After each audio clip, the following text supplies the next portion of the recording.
Chapter 1257. That was a fate worse than death. Mad Dragon's face had darkened to the point of no return. I will definitely head to the Kosha mercenaries within 3 days, and I promise I won't get within 3 meters of her. Mad Dragon was sweating profusely, but on the surface, his expression didn't change at all. However, no one could have imagined that Mad Dragon's heart was so shaken that it was unrecognizable. Big news! Big news! The boss of the Kosha mercenaries, the #1 international secret agent, was actually together with the leader of the Han organization who had trained her. Just the fact that CE forbade him from getting close to Yin Jian, or he would be marked as the top figure on Han's must-kill list, was enough to scare Wild Dragon.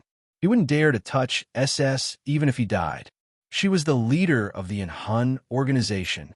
After hearing Mad Dragon's promise, CE smirked. He didn't say anything else and walked towards where Yun Jian and Xiao Yunju were.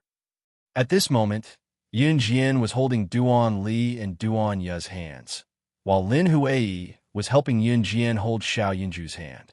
They were standing at their original spot, watching the surfing competition.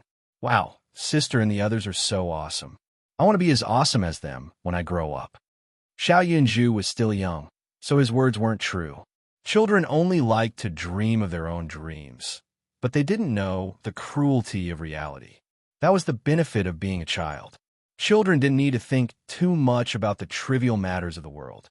Just like Xiao Yunju, he could say whatever he wanted without any taboos. Xiao Zhu will definitely be so awesome when he grows up. Yun Jian patted Yun Zhu's head with her hand that was holding Duan Li's before taking Duan Li's hand again. Aha! Yun Zhu stuck his tongue out at him. By the time CE returned, the surfing competition was already halfway through. CE accompanied Yun Jian to watch Xiao Yunju and the other 2 surfing competition. It was already past 4 in the afternoon. Because the latest cruise from Zhoudao back to Ning City was at 5 p.m., they had to prepare to return at this time. Lin Huai, Xiong Yushu, and the others planned to stay on the island and play for a day before going back. Yun Jian said goodbye to Lin Huai and the others, and then said goodbye at the Boat Islands pier. This goodbye usually lasted for a lifetime. By the time Yun Jian and Qin Yuru returned to Ningxia's house in Ning City, it was already 6 o'clock in the evening. Ningxia's mother politely prepared a sumptuous dinner. Everyone had dinner in harmony. They were ready to depart for Longmen City early the next morning. Ningxia and Ningxia's mother even said in a friendly manner that Yun Jian, Qin Yuru, and Mrs. Yang's family would definitely come to Ning City again. They returned to Longmen City after saying their goodbyes. Their return to Longmen City this time was different from before. There was an additional person, Si Luo. Si Luo and Qin Yu got along well, so he wanted to stay at Qin Yu's house when they arrived in Longmen City. Aha! You can't go wrong staying at my house. Don't you think so, Sister Jian? Qin Yu asked Yun Jian when she dragged Si Luo to her house. That's great. Yun Jian narrowed her eyes. Her hair was loose today, but it was not tied up with a headband. They were still on the bus on the way back. A cool breeze blew outside the window, blowing Yun Jian's hair up. There was a lingering fragrance in her hair that was pleasing to the nose. But I have a little idiot who's noisy every day at home. You have to get used to it. Her name is Gunyan. Qin Yu chuckled and introduced her to Si Luo. Si Luo did not know how to say anything else, but he was already grateful that Qin Yu was willing to take him in. Shuang could not take it anymore. He rushed up from the back seat to grab Si Luo's wrist and told Qin Yu, "Brother Jian, let's go." Chapter 1258. When Shuang said that, not only were the people on the bus stunned, even Shuang himself was stunned. However, Shuang was different from the others. If it had been someone else who had accidentally said something so awkward, they would have tried to change the topic. However, Shuang was taken aback. He then grabbed Si Luo's hand and leaned against the backrest of Si Luo's seat confidently, continuing to reason with Qin Yu in front of everyone on the bus. She came back with me. I should be the one to take her in. Why are you snatching her away from me? Shuang sounded quite confident. Then, he added after a pause, besides, she's the one who begged me to take her in. You can ask her yourself if you don't believe me. Shuang was still trying to act innocent. Not only did he want to snatch her away, but he also wanted Si Luo to admit that she was the one who wanted to follow him. As he spoke, Shuang tugged at Si Luo's wrist, intending to get her to speak. Si Luo thought that Yun Jian was the boss here, so she turned to look at Yun Jian. Si Luo thought that Yun Jian was the boss because Si Yi had to listen to Yun Jian here. If Yun Jian wanted to go east, Si Yi would not dare to go west. After glancing at Yun Jian, she saw Yun Jian grinning at her. Si Luo pouted and turned her head back. She shrunk her neck in fear and glanced at the scar on Shui Ying's neck before shifting her gaze back to Qingyu. I think I should stay with Qingyu. Shuang grabbed Si Luo's wrist tightly. She was terrified, but still, she mustered up her courage to speak her mind. She shrunk her neck just as Si Luo finished speaking, afraid that Shui Ying would scold her. The scar on Shui Ying's neck was horrifying. Si Luo was truly terrified. If she were to see Shui Ying in the middle of the night at his house, it would really be. On the other hand, Qingyu was different. Qingyu was so pretty and would protect her. More importantly, Qingyu mentioned that she had a silly girl at home who was a troublemaker named Gunyinji. This way, she would not feel bored staying in Qingyu's house. So she still chose to, damn, you're actually planning to do it with her? No, this won't do. You came back with me, so you have to come with me.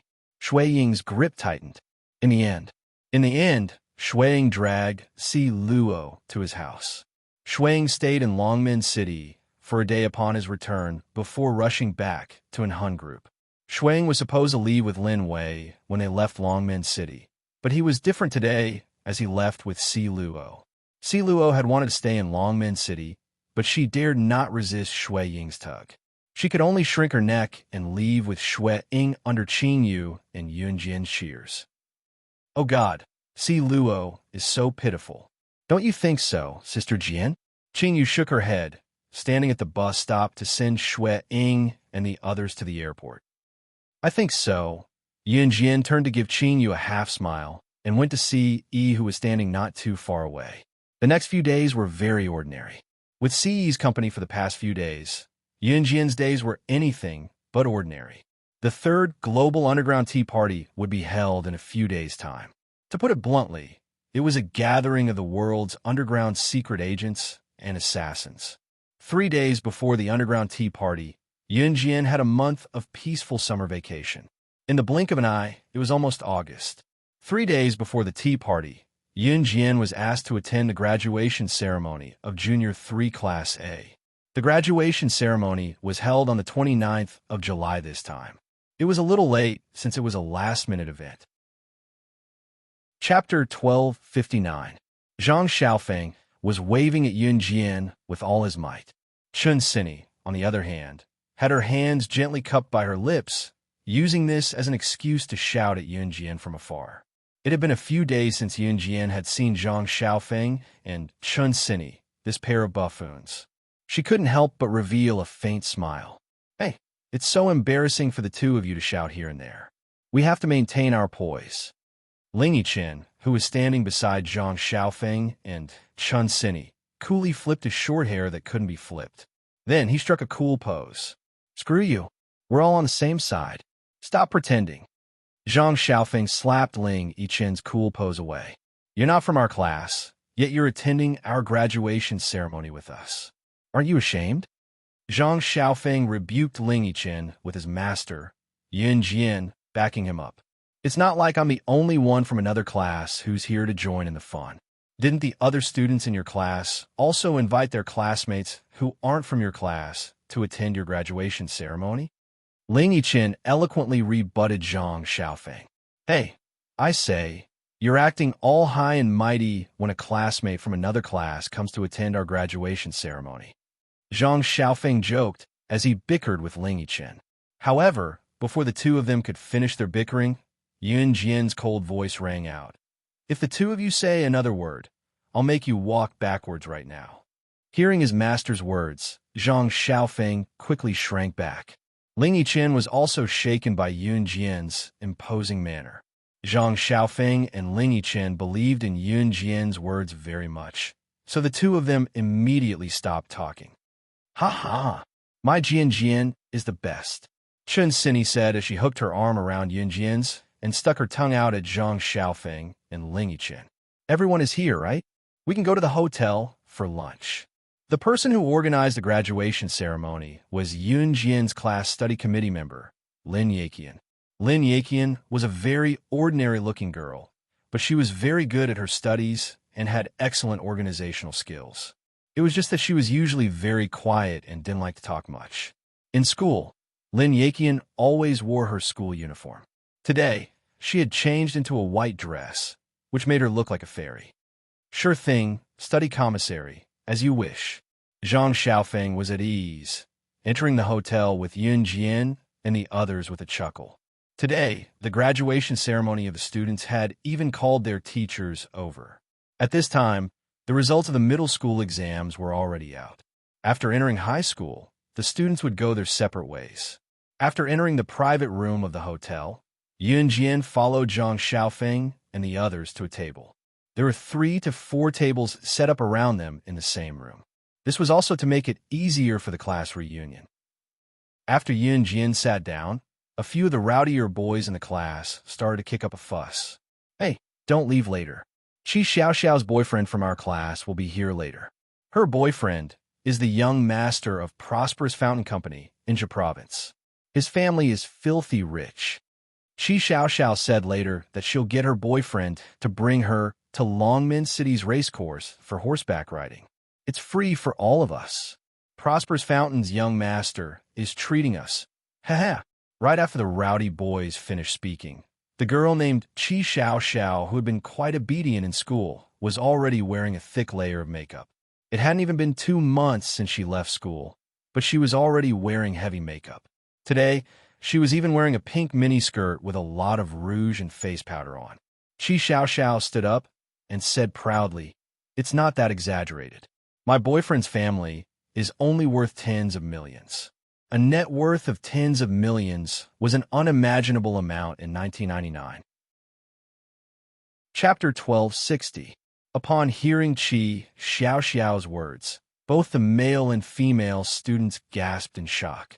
Wow, Qi Xiaoxiao, your boyfriend's family is so powerful? He's already worth tens of millions. A girl exclaimed at Qi Xiaoxiao with sparkling eyes. Just as the girl finished, another boy chimed in, Qi Xiaoxiao's status now is different from before.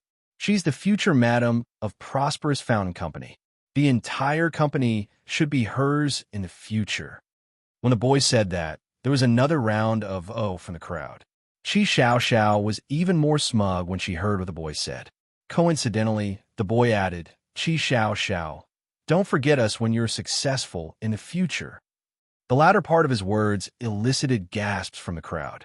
Yun Jian's identity as an advanced special forces soldier was shocking, but compared to Qi Xiaoxiao, who was likely to be the future madam of Prosperous Fountain Company, the students preferred to suck up to her.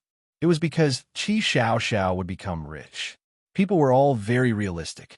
In the face of benefits, reputation was not worth mentioning at all.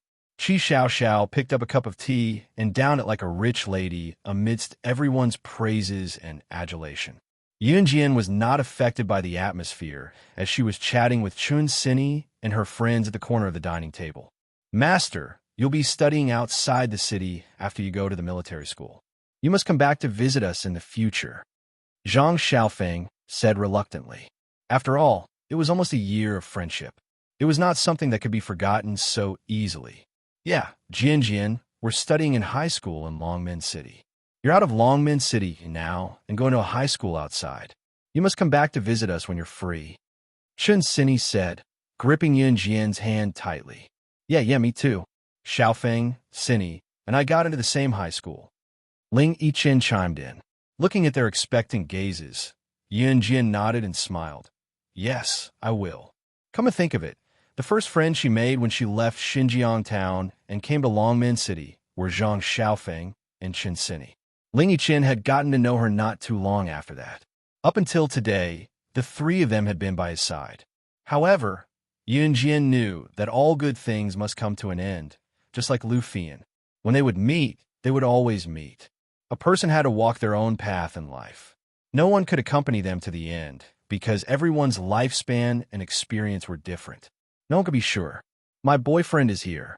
At this moment, Qi Xiao Xiao, who was sitting at the table next to Yun Jian's, suddenly looked at the door excitedly. Then, she stood up and ran over. To Qi Xiao Xiao, the only reason she could change was because of her boyfriend.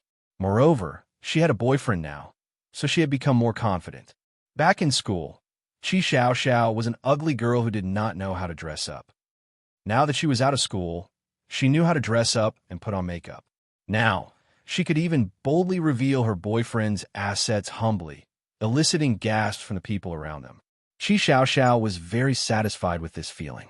Yun Jian did not look up, but Chun Sini and the others looked over. A man in his early 20s wearing a pair of ripped pants stood at the door, thinking that he looked cool. It was obvious that he was a delinquent. Chapter 1261. Qi Xiao Xiao pulled on a man named Lin Zihang and boasted to the crowd. As expected, Qi Xiao Xiao's boasting was effective. Just as Qi Xiao Xiao finished her words, the students around them went into an uproar. What? Qi Xiao Xiao, is what you said true? Your boyfriend is footing the bill for everything we've spent today? Someone asked Qi Xiao Xiao in disbelief. When Qi Xiao Xiao saw that everyone was so shocked, she was very satisfied that everyone was looking at her with such an expression. Therefore, Qi Xiao Xiao didn't even want to pay attention to those who were looking at her with such an expression. Qi Xiao Xiao hooked her arm around Lin Zihang's and said coquettishly like a little girl, Zihang, don't you think so? We're footing the bill today. It's just this much anyway. Your allowance for half a day is enough. It turned out that Lin Zihang had not agreed to it yet. Yun Jian did not look up, but she scoffed. Lin Zihang resisted the urge to slap Qi Xiao Xiao, who asked her to spout nonsense and make him foot the bill. In spite of it, Lin Zihang still had to pretend to be a rich young master who did not care about money. Eat as much as you want a day. It's all on me, Lin Zihang said through clenched teeth. Then we won't hold back. Ha! Rich people are indeed different. A boy opened his mouth to tease. Everyone was chatting and joking, but most of them were sucking up to Lin Zihang or Qi Xiao Xiao. At this moment, Yun Jian's identity as an advanced special forces soldier was insignificant. In spite of it, it was what Yun Jian wanted. Halfway through the meal, Qi Xiao Xiao and Lin Zihang went out to settle the bill. Since they had to go to Longmen City's racecourse in the afternoon, they had to finish their lunch quickly or they would not have enough time to play. Jian Jian, come with me to the washroom, Chun Sini asked Yun Jian as she held her stomach. Yun Jian was done eating and had nothing to do now, so she stood up to accompany Chun Sini to the washroom when Chun Sini called her. Hotel washrooms were usually separated into male and female washrooms with sinks. Yun Jian didn't go to the ladies' room. She was there to accompany Chun Sini. She stood at the sink and waited for Chun Sini. Suddenly, a very soft conversation could be heard from afar. Yun Jian's ears were very sensitive. Although she didn't deliberately listen, she could still hear the conversation coming from the side of the sink and the stairs. Rather than a conversation, it was more like a couple kissing. Zihang, Zihang. Yun Jian could tell that it was Qi Xiao Xiao's voice that came from her. Yun Jian raised her eyebrows. She leaned against the wall and hid by the staircase, squinting her eyes to look. At the staircase, Qi Xiao Xiao was hugging Lin Zihang, and the two of them were kissing happily. He was really thirsty. Yun Jian sneered silently. In this era, there weren't many surveillance cameras installed in hotels, at least not here. Moreover, the staircase where Qi Xiao Xiao and Lin Zihang were kissing had no windows. It was dark and gloomy, so not many people used it. Xiao Xiao. Lin Zihang's hand had already reached into Qi Xiao Xiao's clothes naughtily. Don't, Qi Xiao Xiao moaned coyly. The voice sent chills down Yun Jian's spine. Yun Jian squinted when she saw Qi Xiao Xiao stop Lin Zihang's hand and said shyly to him, Zihang, we're already like this. When are you going to get engaged to me? Yun Jian raised a brow. Chapter 1262. Yun Jian could clearly feel Qi Xiao Xiao's shock at Lin Zihang's sudden change in attitude. After all, Qi Xiao was dating Lin Zihong with the goal of marrying him. Zihong, what did you say? Didn't I already do it with you? Why? Why are you going back on your words? Didn't you say before? Qi Xiao was dumbfounded. She thought she would really marry Prosperous Fountain Company's young master, Lin Zihong, like what her classmates said. Before? What did I say before? Lin Zihong refused to admit it. Initially, Lin Zihang could still say a few words to coax Qi Xiao, but when Qi Xiao said that he would foot the bill for today's class reunion, Lin Zihang changed his mind completely. That wasn't a small sum. What right did she have to make the decision for him? Did she really think that she was his housekeeper? Lin Zihong was thoroughly enraged. But didn't we already? You said that as long as I'm with you, you'll treat me well. What's yours is mine. Qi Xiao was stunned by Lin Zihong's words. While they were still arguing, Yun Jian had returned to the sink. Just as she did so, Chen Xinyi's screams came from the washroom. Jian, I didn't bring any tissues. What should I do? Jian, can you help me ask the front desk if there are any tissues? We can see the front desk if we go down the stairs. Chen Xinyi was upset as she squatted in the washroom and shouted at Yun Jian with her hands covering her face. Okay. Yun Jian nodded faintly. Qi Xiao and Lin Zihong were still arguing by the stairs. Overall, Lin Zihong had the upper hand. Lin Zihong pinched Qi Xiao's chin and told her, I'm just interested in you and your King taking advantage of me. Do you think I have to marry you just because we've slept together a few times? I've always been the one leading you in bed like a dead fish. If you know what's good for you, be good and don't be so shameless. I can still give you face and play with you for a while. Otherwise, I'll make you look bad today. Lin Zihang said fiercely to Qi Xiao. He had exposed his viciousness in its original form. Revealing his true colors was nothing more than this. Qi Xiao was shocked by Lin Zihang's ugliness. She originally thought that the matter of her becoming the madam of Prosperous Fountain Company was already set in stone. Now that she had bragged, how was she going to face others in the future? Lin Zihang, how could you do this? You didn't say that before. You said that as long as I was with you, you would treat me well for the rest of my life. You still dare to say that you... Qi Xiao had only just finished her sentence. Lin Zihang didn't even have time to interrupt Qi Xiao. At this moment, a figure silently passed by the two of them. Yun Jian didn't make any sound as she stepped on the stairs. She walked past Qi Xiao and Lin Zihang as if she didn't hear their heated conversation and headed downstairs. Qi Xiao and Lin Zihang were arguing just now, and Yun Jian didn't make any sound when she walked. Thus, the two of them only noticed Yun Jian when she appeared in front of them. Especially when it was dark on the stairs, Qi Xiao and Lin Zihang were so shocked that they almost fell down when they saw Yun Jian. At this moment, Yun Jian had already walked past Qi Xiao and Lin Zihang and was about to head down the stairs. Qi Xiao finally saw Yun Jian clearly. When she saw that this person was actually Yun Jian, she was so shocked that her face turned pale. Lin Zihang was also shocked. Nobody wanted their scandals to be spread, especially people like Qi Xiao and Lin Zihang, who were prideful. Yun Jian? Stop right there. Qi Xiao shouted at Yun Jian after she saw her clearly.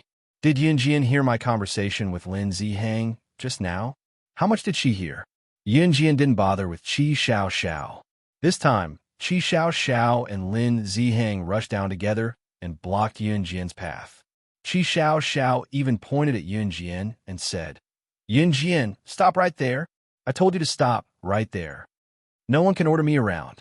Yun Jian suddenly looked sideways at Qi Xiao. Her sharp eyes were filled with murderous intent.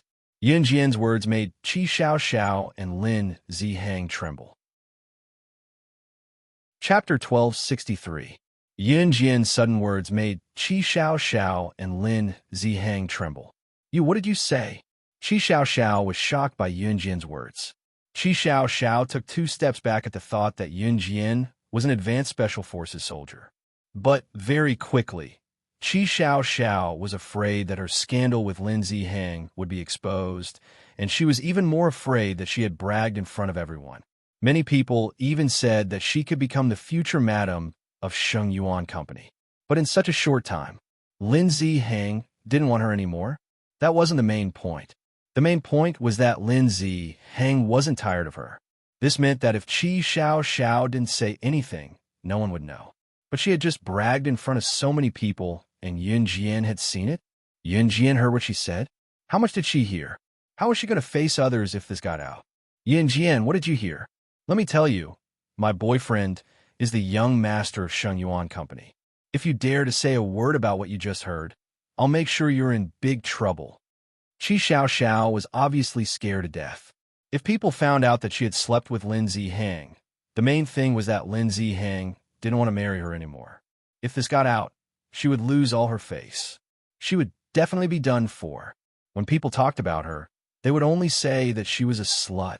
She didn't know how to behave at such a young age.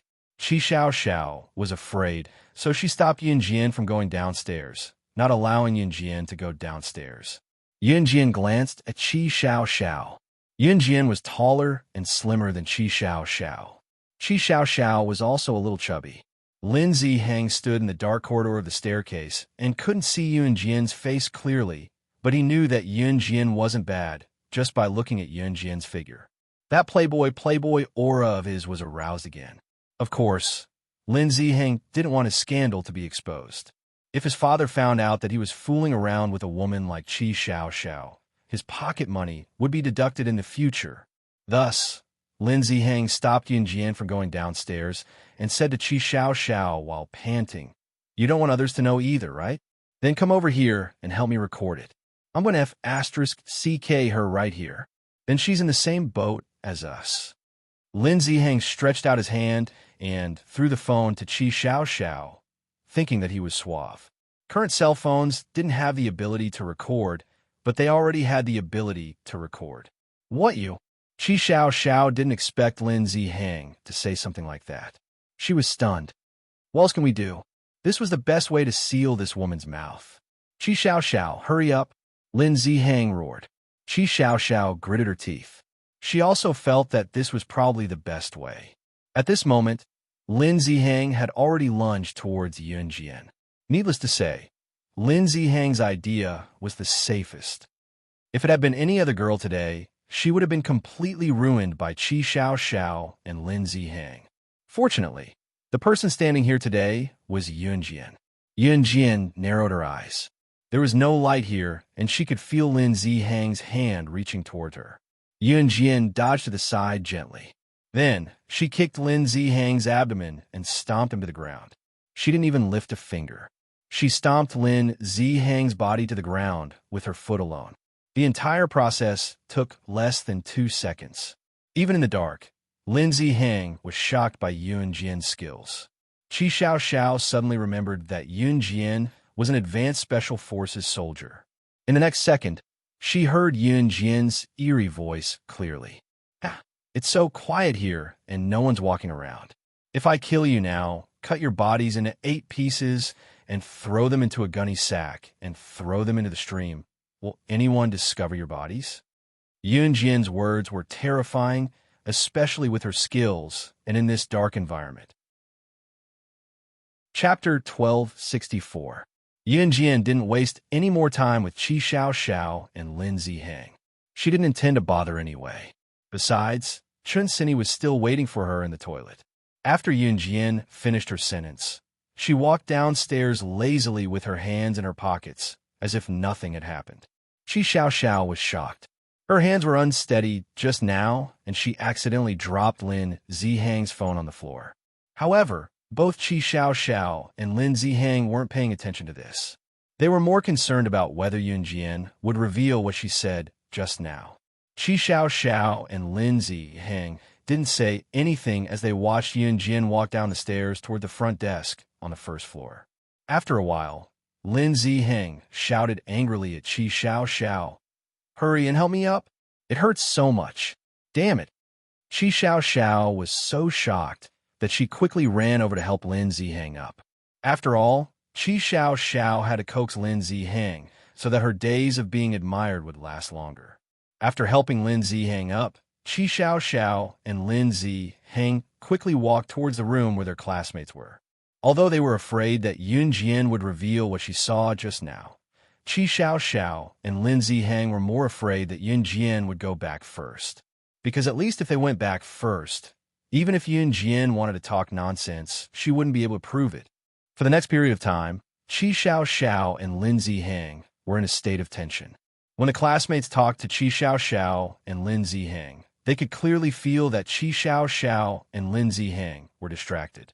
Because they didn't know what was going on, the classmates didn't pay much attention to it.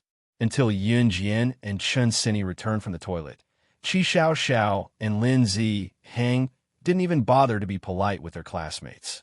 Their eyes were constantly on Yun Jian. Yun Jian and Chen Sini had just returned to their seats when Zhang Xiaofeng's scolding voice was heard. "Ayo, damn, Sini, why did you take so long to go to the toilet? I almost thought you fell into a pit. If you keep talking nonsense, I'll beat you up." When Chen Sini heard this, she was a little petty. She immediately clenched her fist and puckered her lips as she lightly punched Zhang Xiaofeng. Zhang Xiaofeng laughed as he grabbed Chen Sini's fist that was coming at him. He then continued to tease her. "Take it easy, I'm not the same as before. Right now, I have the ultimate technique that Master personally imparted to me. Ha ha." With that, Zhang Xiaofeng even waved his hand, pretending to be very domineering. Of course, Zhang Xiaofeng was simply joking. It was just the kind of playful banter between acquaintances. Chen Sini was amused by Zhang Xiaofeng's actions. Even Yun Jian's lips curled into a smile. Xiao, why are you looking at Yun Jian over there?" a girl from the next table asked in a strange tone. Suddenly, there was the sound of chopsticks falling to the ground, followed by the sound of Qi Xiao's messy hands and feet. No, I just think she looks especially good today. I wonder what foundation she's wearing today, haha." From her voice, one could tell that Qi Xiao was in a panic. The more Yun Jian pretended that nothing had happened, the more Qi Xiao and Lin Ziheng were afraid that she had ulterior motives. However, in reality, Yun Jian didn't want to care about what had just happened. "I don't wear makeup." Yun Jian's cold voice was heard. Her voice was icy, sending chills down one's spine. Qi Xiao and Lin Ziheng shivered at the same time. Chapter 1265. The awkward atmosphere from before had been resolved by Lin Yaqian. Everyone had already finished eating. Now, they stood up and walked out of the hotel with their friends. Yun Jian, Chen Sini, and the other two girls exited the hotel as well. Qi Xiao and Lin Ziheng walked out of the hotel arm in arm. However, it wasn't hard to tell that they had a lot on their minds just by looking at their expressions. "It's not too far to walk to the racecourse from here. We'll be there in about 20 minutes. Lin Yaqian said methodically as she stood in front of everyone. "Our study committee member has spoken. Let's follow her, haha."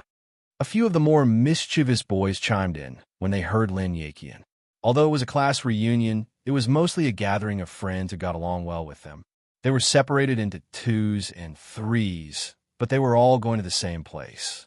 Yun Jian, Chen Sini, Zhang Xiaofeng, and Ling Yichen were close friends, so they went together.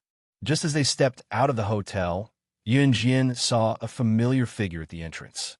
It was Qingyu. It was obvious that Qingyu was here for Yun Jian. Yun Jian's lips curled as she went over. "Sister Jian," Qingyu called out to Yun Jian when she saw her. Yun Jian saw Qingyu as well. She was pulling on a rope that was tied around Gun Yinji's hands, who stood not too far away. Gun Yinji stood on the side with a pout as her hands were tied up. When she saw Yun Jian, Gun Yinji told Yun Jian angrily, "Yun Jian, I won't kill you. Let me go. This rope is tied up like I'm a prisoner. I'm a formidable character who can scare a lot of people to death back where I come from. How am I supposed to face this?" As she spoke, Gun Yinji tugged on the rope with both hands.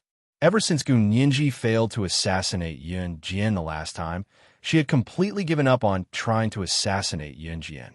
Yun Jian was too strong. She couldn't beat her at all. Therefore, Gun Yinji wanted to return to the Yulong continent. After all, she was from the Yulong continent and was an assassin there. If Gun Yinji had to choose, she wouldn't have been so stupid as to tear up the notice on the billboard and come to Earth to assassinate Yun Jian for the generous reward. She regretted it so much. Where was the medicine for regret? She would definitely be the first to buy it. Seeing that someone had suddenly appeared and was looking for Yun Jian, some of the students who were walking past turned their heads to look at Yun Jian. After all, his classmates had been paying close attention to him. Especially when Gunyinji was tied up by Qingyu, it was too eye-catching.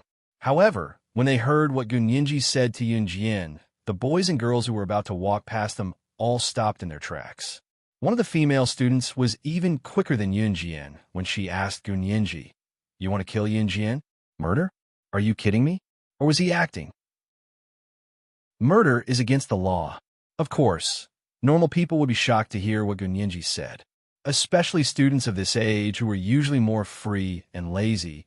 The students who passed by Yun Jian stopped to look at Gunyinji and Yun Jian. "The problem is that I can't beat Yun Jian. I can't kill her," Gunyinji said innocently, as if she did not feel that murder was wrong. Gunyinji, who came from the Yulon continent, was just like Lan Su back then. She knew nothing about Earth. Gunyinji then turned to look at Yun Jian. "Yun Jian, let me go. Look at how long Qingyu's been keeping me locked up. It's so rare for me to get some sunlight today. I feel like I'm turning into a vampire." The surrounding students could not understand what Gunyinji and Yun Jian were saying. In spite of it, a lot of students had shifted their attention to Yun Jian. The more they could not understand, the more interested they were. Chapter 1266. Then, Yun Jian reached out to ruffle Gunyinji's raven hair. She smiled and took 2 steps forward. Then, she paused and turned to look at Qingyu. "Both of you come with us." Qingyu nodded and followed Yun Jian with the rope that bound Gunyinji's hands. Gunyinji pouted, but eventually followed Yun Jian with Qingyu. Halfway through, Qingyu paused to ruffle Gunyinji's head like Yun Jian and lowered her head to tease her softly by her ear. "Silly, Nian Yan." Then, Qingyu suppressed her laughter and followed Yun Jian. Gunyinji was speechless. Did she want to die? Why were both of them bullying her? The group of students standing behind him were all dumbfounded. What was going on? Why were Gunyinji and Yun Jian speaking in such a profound manner? Why did it feel like the two of them were deliberately putting on a show for their classmates to get everyone's attention? Some of the students felt disgusted. They thought that Yun Jian was doing this on purpose to get everyone's attention. However, no one exposed her or showed their emotions on their faces. Yun Jian's class reunion was also considered a graduation ceremony. Not only were the students from the same class able to attend, but students from other classes and even those who were not from Longmen E High School could attend as well. Therefore, it did not matter if Qingyu and Gunyinji were there as well. Qingyu brought Gunyinji out for a walk today, but she knew that Yun Jian's class was having a reunion, so she brought Gunyinji along to join the fun. Let's go. We have to hurry. It's best to get to the race course before 12:50 p.m. because we have to pick our favorite horses when we get there later. There'll be a horse race in the afternoon, too. Lin Yaqian walked to the front like a tour guide, leading everyone forward. One had to admit that Lin Yaqian's arrangement was very appropriate. Especially when they were in school, Lin Yaqian, as the study committee member, had displayed extraordinary organizational skills. Therefore, everyone was more than happy to listen to Lin Yaqian's arrangement. Soon, Yun Jian and the others arrived at the racecourse. When they arrived at the stud farm, the first thing they saw was the old man who raised the horses. The old man's surname was Zhang. He was already in his 50s or 60s. He had been raising horses for nearly 30 to 40 years. It could be said that he had been focusing on raising horses since he was 16 or 17 years old. He knew horses very well. Right now, Uncle Zhang was helping to manage the entire horse farm. Lin Ziheng obviously knew Uncle Zhang, so Lin Ziheng said a few words to Uncle Zhang in a very smug manner. Then, Uncle Zhang led everyone to choose a horse. "Xiao Jian, what horse do you want to pick?" Chen Sini was excited as she tugged at Yun Jian and asked Yun Jian, "This type of horse can't fly, so I'm not riding it." Gunyinji glared at the people who were choosing horses in disdain. All the horses in the Yulon continent could fly. She didn't want this kind of horse. Yun Jian curled her lips slightly. "I think this horse isn't bad. It's sturdy and strong. It'll definitely run the fastest. I'll choose it. Zhang Xiaofeng was already in front of a horse. He untied the black horse's leash and said, "Let's go." Puffed. A chuckle from a boy suddenly rang out. The guy who suddenly laughed was not Yuan Jian's classmate. He was probably a friend or a relative who had come with one of his classmates. After he was done laughing, he started mocking Zhang Xiaofeng. Chapter 1267. The man spoke in an absolute tone, and his words were full of arrogance. The boy was about 17 or 18 years old. He looked like a high school student, and he should be a relative or friend of one of Yuan Jian's classmates. After the boy finished speaking, someone immediately said, "Wow, you're Kai Lin's cousin, Kai Yi, right?" When the boy, Kai Yi, heard that someone actually knew him, he nodded very proudly and said yes. "Hey, so you're the cousin who's very good at horse racing that our classmate Kai Lin mentioned. I also heard that you once participated in that provincial horse racing competition and even won the second prize." The classmate who asked Kai just now heard that he was the legendary horse racing master that he had heard of before. Especially now that the horse racing was about to take place, this person worshipped Kai even more. "Hey, I only won the second prize. As long as you persevere like me and race every day for 3 years, it's something that anyone can do." Kai still felt that he didn't have enough firepower, so he said very modestly. Sometimes, the more modest the words were, the more high profile they were. Kai was so modest just to show off his high profile. That was all. Kai's words were heard by more students around him. Therefore, the students praised him one after another. "So amazing. Look, people who are amazing are also trained. It's 3 years, and he can persevere like this. He's really amazing. I really admire him. He can be called the school's most handsome guy." The surrounding students began to talk about it, which made Kai even more arrogant. It was as if he was really an amazing person. On this side, Zhang Xiaofeng was angry, but Yuan Jian walked to the horse group. She narrowed her eyes and reached out to untie a horse tied to a wooden pole. "I'll choose this one. Hey, little girl, this horse is not easy to control. This horse is the fiercest horse here. Anyone who gets on its back will fall off in less than 3 seconds. Only the top horse trainer can barely ride on its back. If you get on it, you'll break your leg." When Uncle Zhang saw Yuan Jian untie the horse, he hurriedly ran over to stop her. "Uncle Zhang, why don't I try to tame this horse? Although I'm not the best, I've been learning for 3 years." When Kai heard Uncle Zhang's words, he suppressed the restlessness in his heart and walked over to Uncle Zhang from afar. Uncle Zhang revealed a troubled expression. "Uncle Zhang, don't worry. I can definitely do it," Kai said very confidently. He was just waiting to shine in front of everyone. "Okay." Uncle Zhang was silent for 2 seconds before he nodded in agreement. Yuan Jian didn't say anything. She just stood there and watched Kai lead the horse in front of everyone. Because of Uncle Zhang's words, the surrounding people tensed up and looked over. Uncle Zhang said that this horse could only be tamed by a top-notch horse trainer. Kai's current actions were obviously a challenge to tame this ferocious horse. Therefore, the surrounding people were attracted over. At the same time, each of them nervously looked at the scene that was about to happen in front of them. Kai felt that the surrounding people were sizing him up. He couldn't wait to show off even more. Therefore, Kai simply grabbed the reins and forcefully stepped on the stirrups to sit on the back of this ferocious horse. Just as he sat on the back of this ferocious horse, the horse roared and shook crazily. Kai was stunned for a few seconds. He desperately grabbed the reins, but in less than 3 seconds, he was thrown to the ground by the horse. Kai endured the pain and quickly stood up. Then, in order to not embarrass himself, he deliberately explained, "This horse is really a ferocious horse. I don't think anyone here can tame it." Just as he said this, everyone saw a small figure flash in front of everyone. They saw Yuan Jian quickly step forward. She used 3 seconds to rush to the front of the horse from afar. Then, she fiercely kicked her legs and directly flipped over. She didn't even need to step on the stirrups and directly got on the back of the horse. Then, in the same second, she reached out and grabbed the reins of the horse.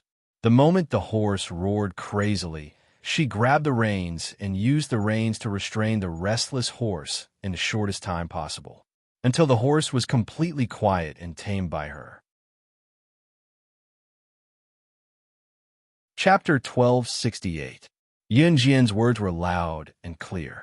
Her voice echoed throughout the hall, and everyone was stunned. She actually rode on the back of this horse? Didn't they say that this horse was wild? Didn't they say that only the best horse trainers could tame it? Some students stared blankly as Yunjian mounted the horse, especially when Kai was thrown off the horse in less than 3 seconds. No one doubted that this was a wild horse.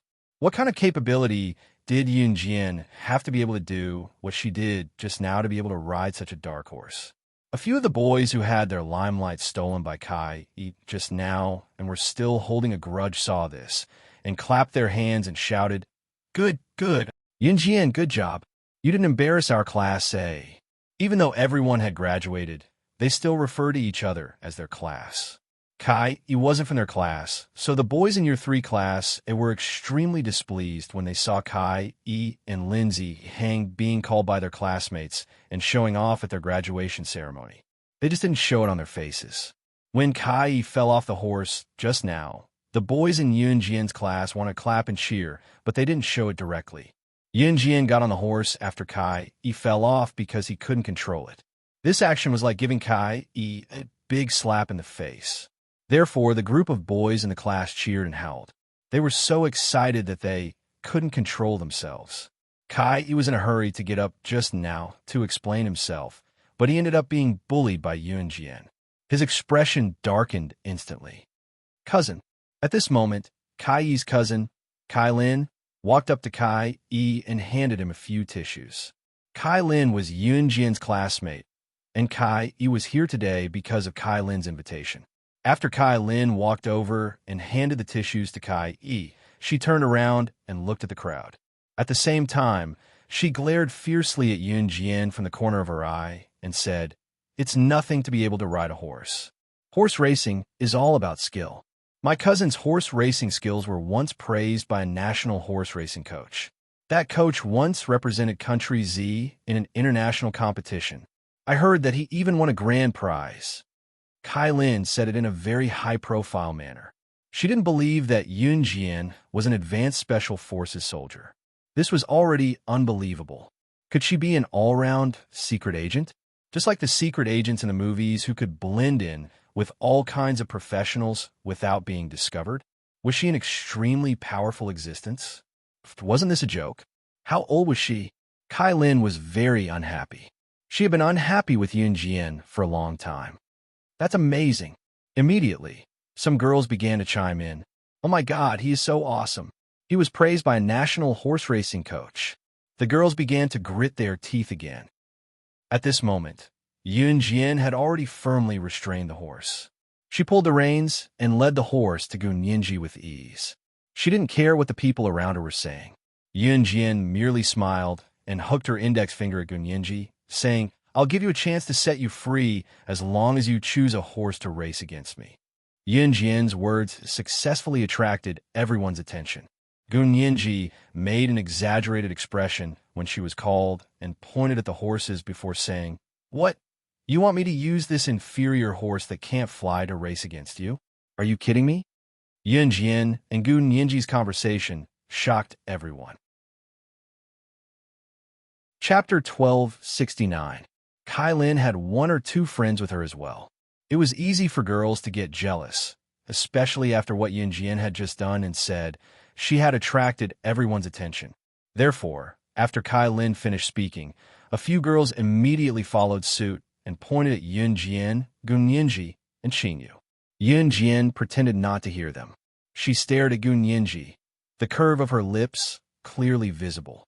Girls were mostly just talking to other girls. Seeing that Yunjian was not listening, Kai Lin and the girls around her could only give up.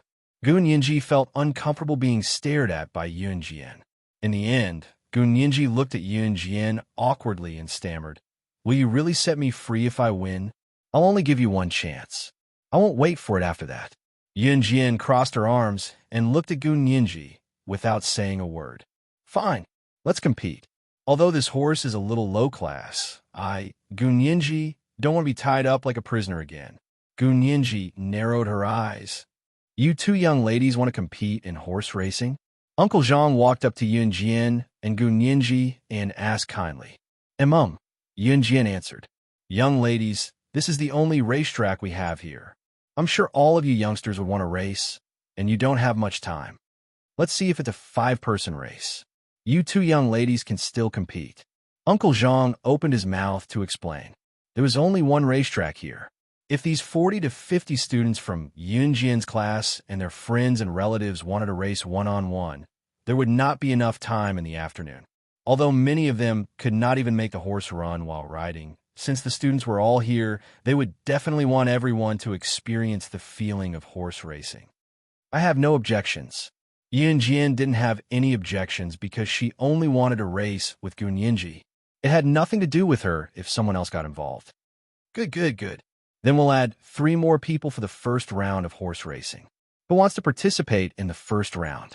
Uncle Zhang heaved a sigh of relief and said to the crowd, Sister Jian, you two have fun.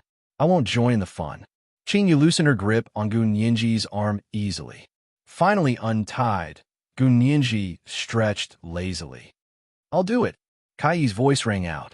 Then, Kai walked over to them. Are there any other 2 students who want to compete in the first round? Why don't you come together? Uncle Zhang nodded towards Kai and said. In the end, 2 boys who didn't know how to ride horses were pushed out. It could be said that the 2 of them had never seen a live horse before, let alone know how to ride one. However, the 2 of them were still brave enough to stand out and give it a try. This was worthy of praise.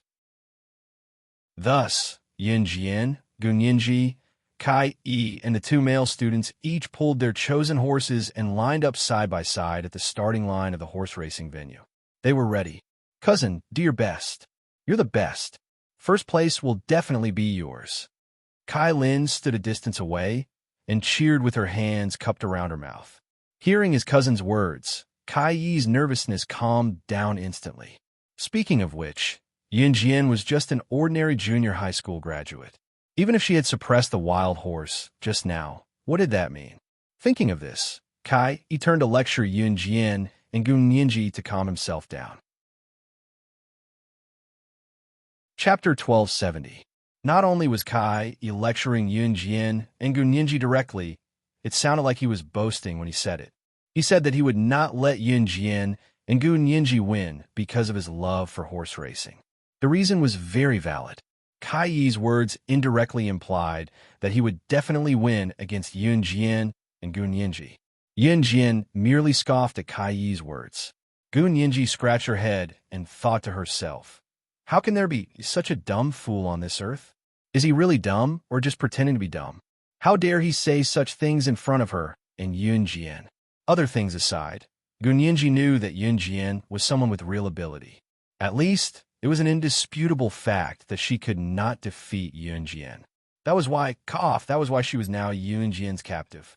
Kai coughed dryly when he saw that Yunjian and Gunyinji were ignoring him. He was obviously embarrassed. However, the cheers of the girls around him boosted Kai Yi's confidence. The girls around him were shouting, Hey, don't you think this guy is handsome? He is. Didn't Kai Lin say that he won a prize in a provincial horse race? I think he'll be the champion this time. Of course. The people outside had no idea what was happening here. At the same time, in Yunjian and Si's house, Si was sitting in the study. Shuang and Mo's son, who had returned to Han's headquarters, stood before him. Shuang took a step forward with a frown and told Si, Young master, Lin Wei has brought people from the organization here. Their destination is the race course in the outskirts of Longmin City. Si raised a brow, obviously unaware that Yunjian was at the race course. Si raised a brow and paused before he smirked. No matter what the remnants of the former Inferno Ring are here for, none of them must be left alive today. Yes, young master. Yes, young master. Shuang and Mo's son nodded after listening. It's about to start. I don't have a whistle here, so I'll use this red flag as a whistle. Once I wave this red flag, the match will begin. Uncle Zhang explained as he stood beside the starting line. No one felt that Uncle Zhang's words were inappropriate. Thus, Kai, Yi, and the other two quickly prepared themselves for a tense mental state. On the other hand, Yun Jian and Gu Nianji looked relaxed. They didn't look like they were about to compete at all. Seeing this, Kai Yi sneered again and muttered in his heart, "That's right. He didn't even feel nervous before the race, and he still wanted a race? Heh, it would be strange if he could win. Get ready, everyone. Get ready." Uncle Zhang raised a red flag high and started counting down. Hearing Uncle Zhang's voice, Kai Yi's heart tightened again. He would definitely win, definitely. He even got a place in the province's horse race. How could he not win against two girls? As for the other two boys, there was no need to even mention them. Just as Kai Yi thought of this, Uncle Zhang roared, "Begin!" At the same time, Uncle Zhang waved the small red flag in his hand. It was only then that Kai Yi tightened his grip on the reins. Just as he was about to whip the horse to get it to run, two silhouettes suddenly appeared. Two silhouettes who were much faster than him were already galloping toward the racecourse on horseback. Seeing this, Kai Yi even forgot to whip the horse to gallop as he watched the two silhouettes gallop away in a daze. The crowd from afar saw it as well. Under Uncle Zhang's command, the two silhouettes galloped away on their horses like lightning. Those who mocked Yun Jian and Gu Nianji in the beginning widened their eyes in bewilderment.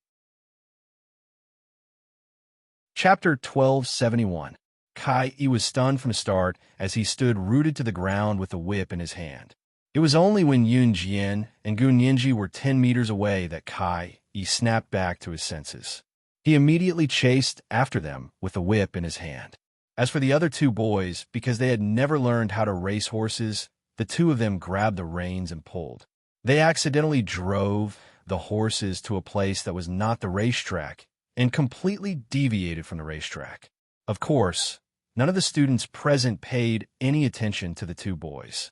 From the moment Yun Jian and Gu Nianji charged out of the starting line and left Kai Yi in the dust, everyone knew that Kai Yi would definitely lose this round. The key now lay in the outcome of Yun Jian and Gu Nianji's victory. Of course, at the beginning, it did give everyone shock. No one had expected Yun Jian and Gu Nianji to be so good at it.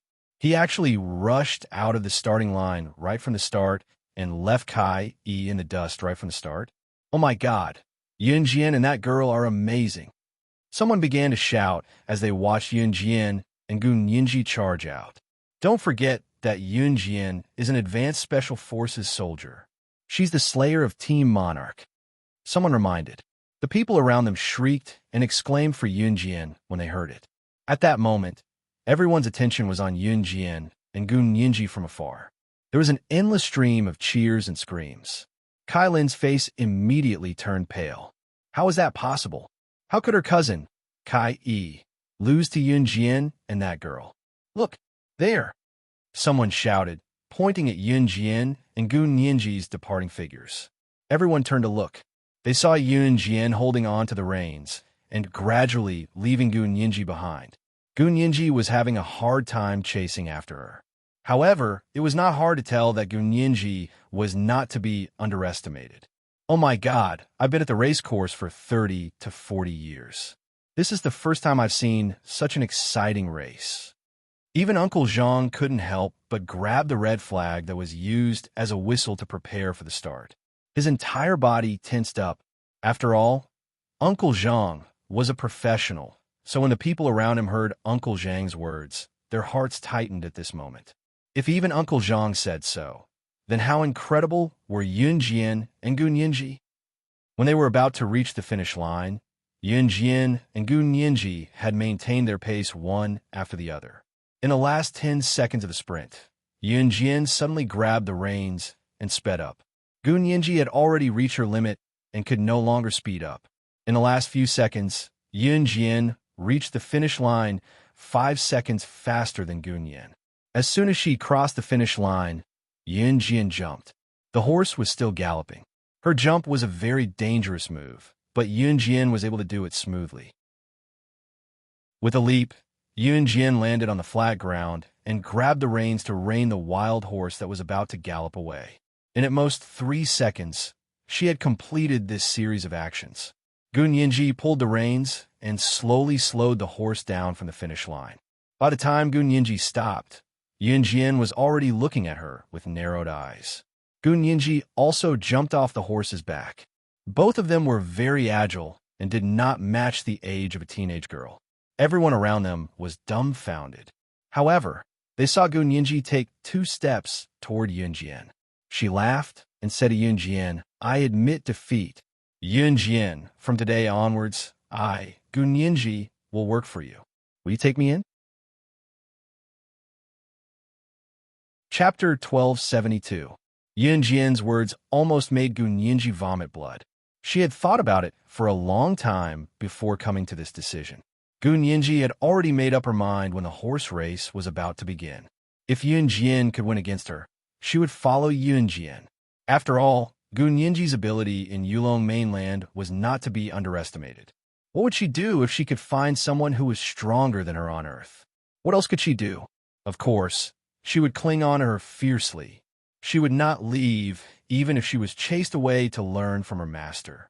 "Haha, little captive, it looks like you can't escape." Qin Yu walked over from not far away and giggled. Actually, the starting point was also the ending point. Why was it so?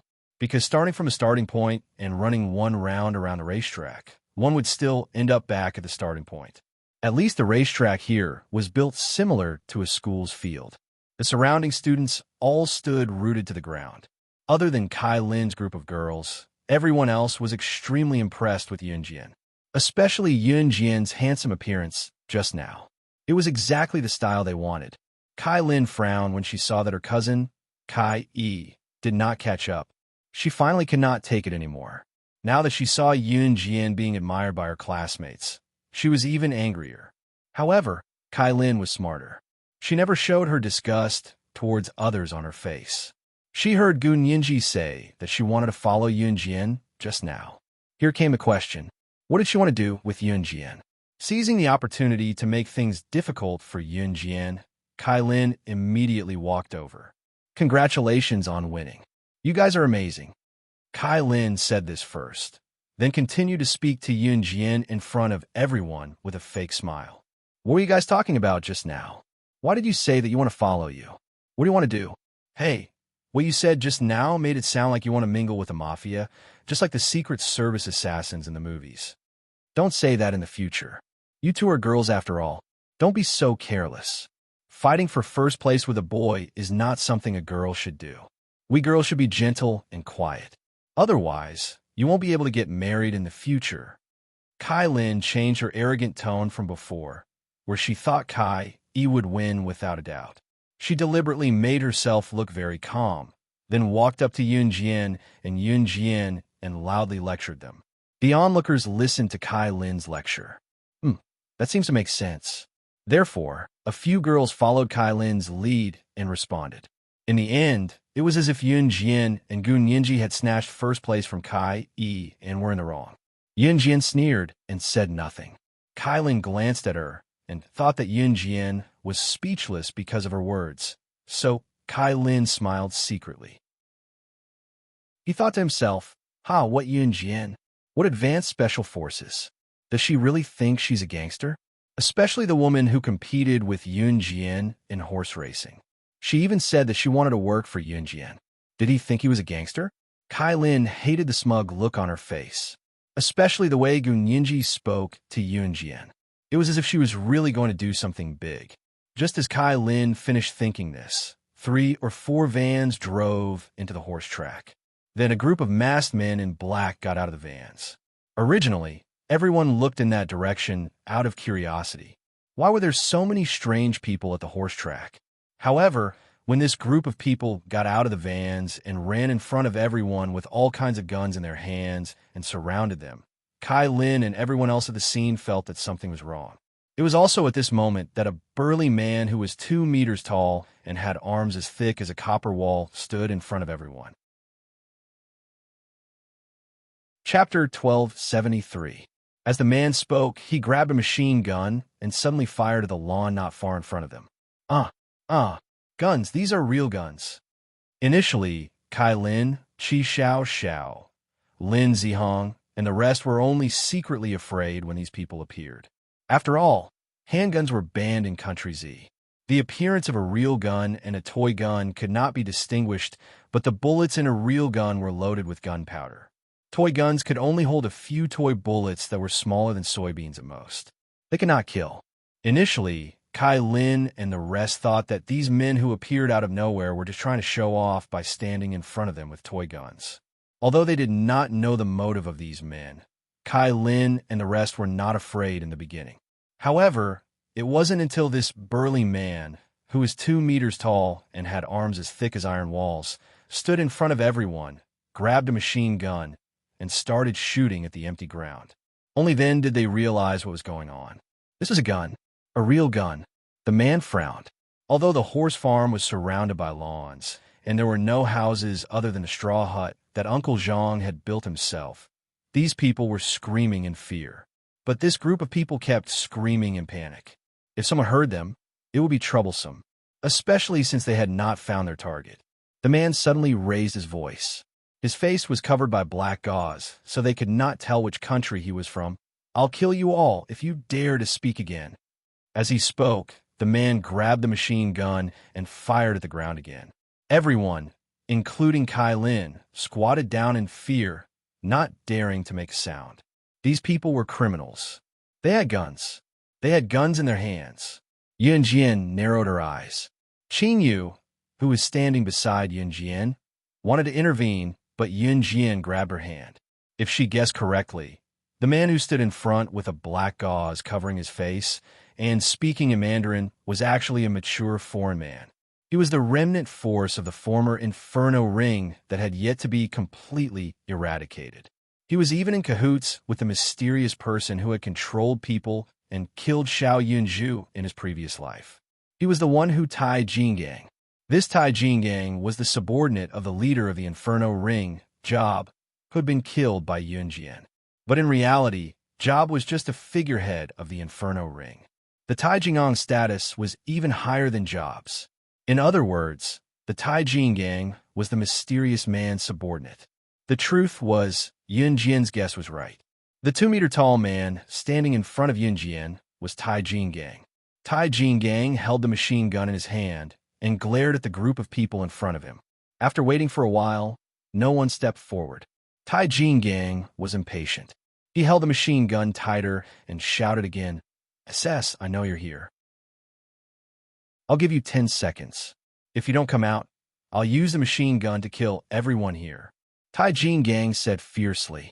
Kai Lin and Yun Jian's classmates, including Kai Yi, Qi Xiao, Lindsay Hang, and the rest who had just returned from the racetrack, did not know what SS was. They did not even know what SS was. No, don't kill us. We really don't know what SS is. Which one of you is SS? Step forward, we don't want to die, sob, sob, sob. Some people had already started to cry out in despair. Tai Jingang ignored them. He held the machine gun and started to count to 3. Just when everyone was about to pee their pants, a cold female voice, completely unfazed by the horrifying scene, said, "Tai Jingang, how dare you look for me? Do you want me to kill you?" Surrounded by so many people led by Tai Jingang, Yun Jian stood up fearlessly and spoke. However, when the surrounding students heard Yun Jian's words, they were almost scared to death. Yun Jian was the SS they were talking about. What did SS mean? And did she know what she was talking about? He had a gun in his hand. She actually dared to talk to him like that. Did she want to die? Chapter 1274. Tai Jingang had only received information that SS was at the racecourse. This information was very accurate because it was revealed to Tai Jingang by the mysterious person in Yun Jian's eyes. That was why Iron King Kong had brought his men here to kill the SS monster, so as to make a great contribution to the mysterious man. Tai Jingang had thought that SS was at least in her 20s no matter how young she was. However, when Yun Jian stood up and spoke, Tai Jingang turned his head and looked in her direction. He froze on the spot. The young girl in front of him had delicate features and a beautiful face that made him feel mesmerized from the bottom of his heart. That petite face, coupled with that perfect figure, was a perfect match for the golden ratio. The young girl in front of him was at most 15 or 16 years old, right? Underage? It's actually a young girl who's still underage. How is this possible? Tai Jin Gang was completely stunned. Kai Lin, Kai Yi, Uncle Zhang, Yun Jin's classmates were all dumbfounded as they stared at the scene in front of them with wide eyes. Putting aside what SS meant, the group of people in front of them were obviously criminals. In their hands, there were all kinds of guns that even some of the gun-loving boys present couldn't name. How dare Yun Jin speak to them in such a tone? Did she have a death wish? Just as everyone thought of this, they saw Yun Jin take 2 steps forward towards Tai Jin Gang. Yun Jin's lips curled up. Her smile was shy, but gave people a sense of danger. Even Tai Jin Gang, who was holding a machine gun in his hand, couldn't help but take 2 steps back. This scene was clearly seen by everyone in the surroundings. This burly, 2-meter-tall man with a machine gun in his hand was actually afraid of Yun Jin, who didn't have anything in her hands. Was Yun Jin really that powerful? Although everyone in the class knew that Yun Jin was an advanced special forces soldier, they didn't believe in Yun Jin's age at all. Standing afar, Lin Zihong, who had wanted to kill Yun Jin when she overheard his conversation with Qi Xiao. He even wanted Qi Xiao to record his conversation so that he could threaten Yun Jin in the end, shuddered. Even Tai Jin Gang, who was holding a machine gun, was afraid of Yun Jin. Lin Zihong suddenly realized that his and Qi Xiao's delusions of dealing with Yun Jin was simply a pipe dream. At this moment, Yun Jin looked straight at Tai Jin Gang. She wasn't afraid at all and even crossed her arms lazily as she looked at Tai Jin Gang and said, "You're amazing.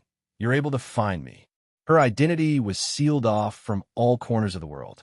It was harder for outsiders to find her than to reach the heavens.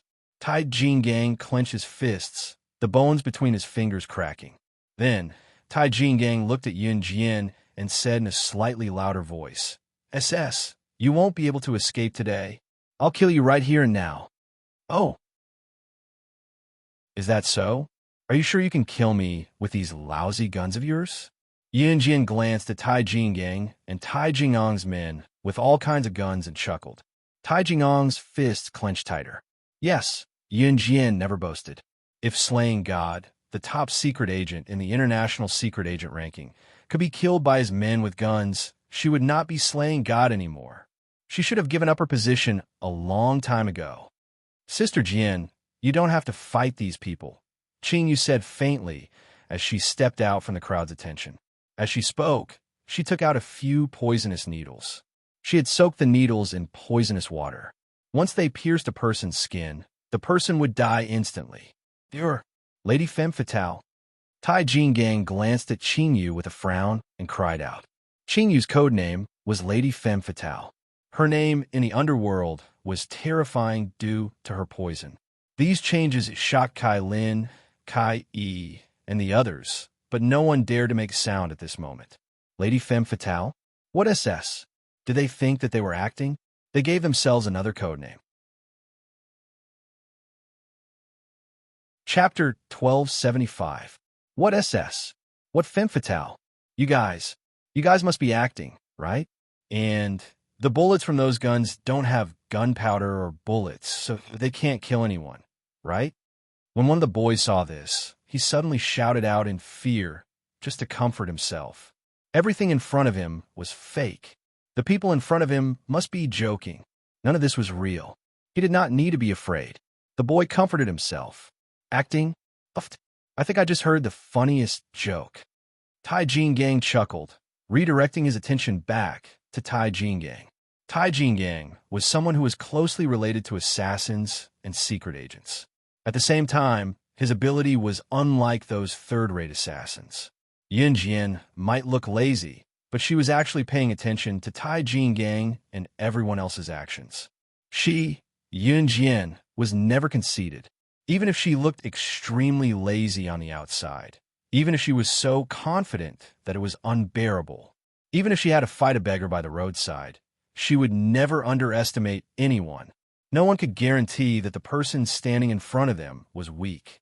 However, if they did not have Yun Jin's mentality, showing their emotions on their face no matter who they were fighting, and letting their opponents realize that they were constantly on guard against their surroundings. Such a person would definitely be a weakling. Not letting others see through one's inner thoughts was the most basic skill of a secret agent. Tai Jingong's every move was under Yun Jian's control. Yun Jian did not make a sound, but if one were to observe closely, they would see a flash of light in her eyes. "Kid, I'll let you have a taste of this bullet's power." Iron King Kong laughed maniacally. At the same time, he pointed his machine gun at the boy who had just said that everything was fake. If this bullet were to be fired, the boy's body would be turned into a beehive. Forget about surviving. It would be a problem if his corpse would even be intact. Although the boy felt that all of this was fake, he still trembled. Anyone who had a machine gun pointed at their body, even if it was a fake one, would still be afraid. However, just as the boy, including everyone present, was thinking about this, Tai Jing had already aimed the machine gun at the boy, and his finger was on the trigger. "Ah!" The people standing around instantly shouted. Everyone saw that the bullets fired by the Iron King Kong had a flash of fire. Even if it didn't kill anyone, it would definitely hurt them to death.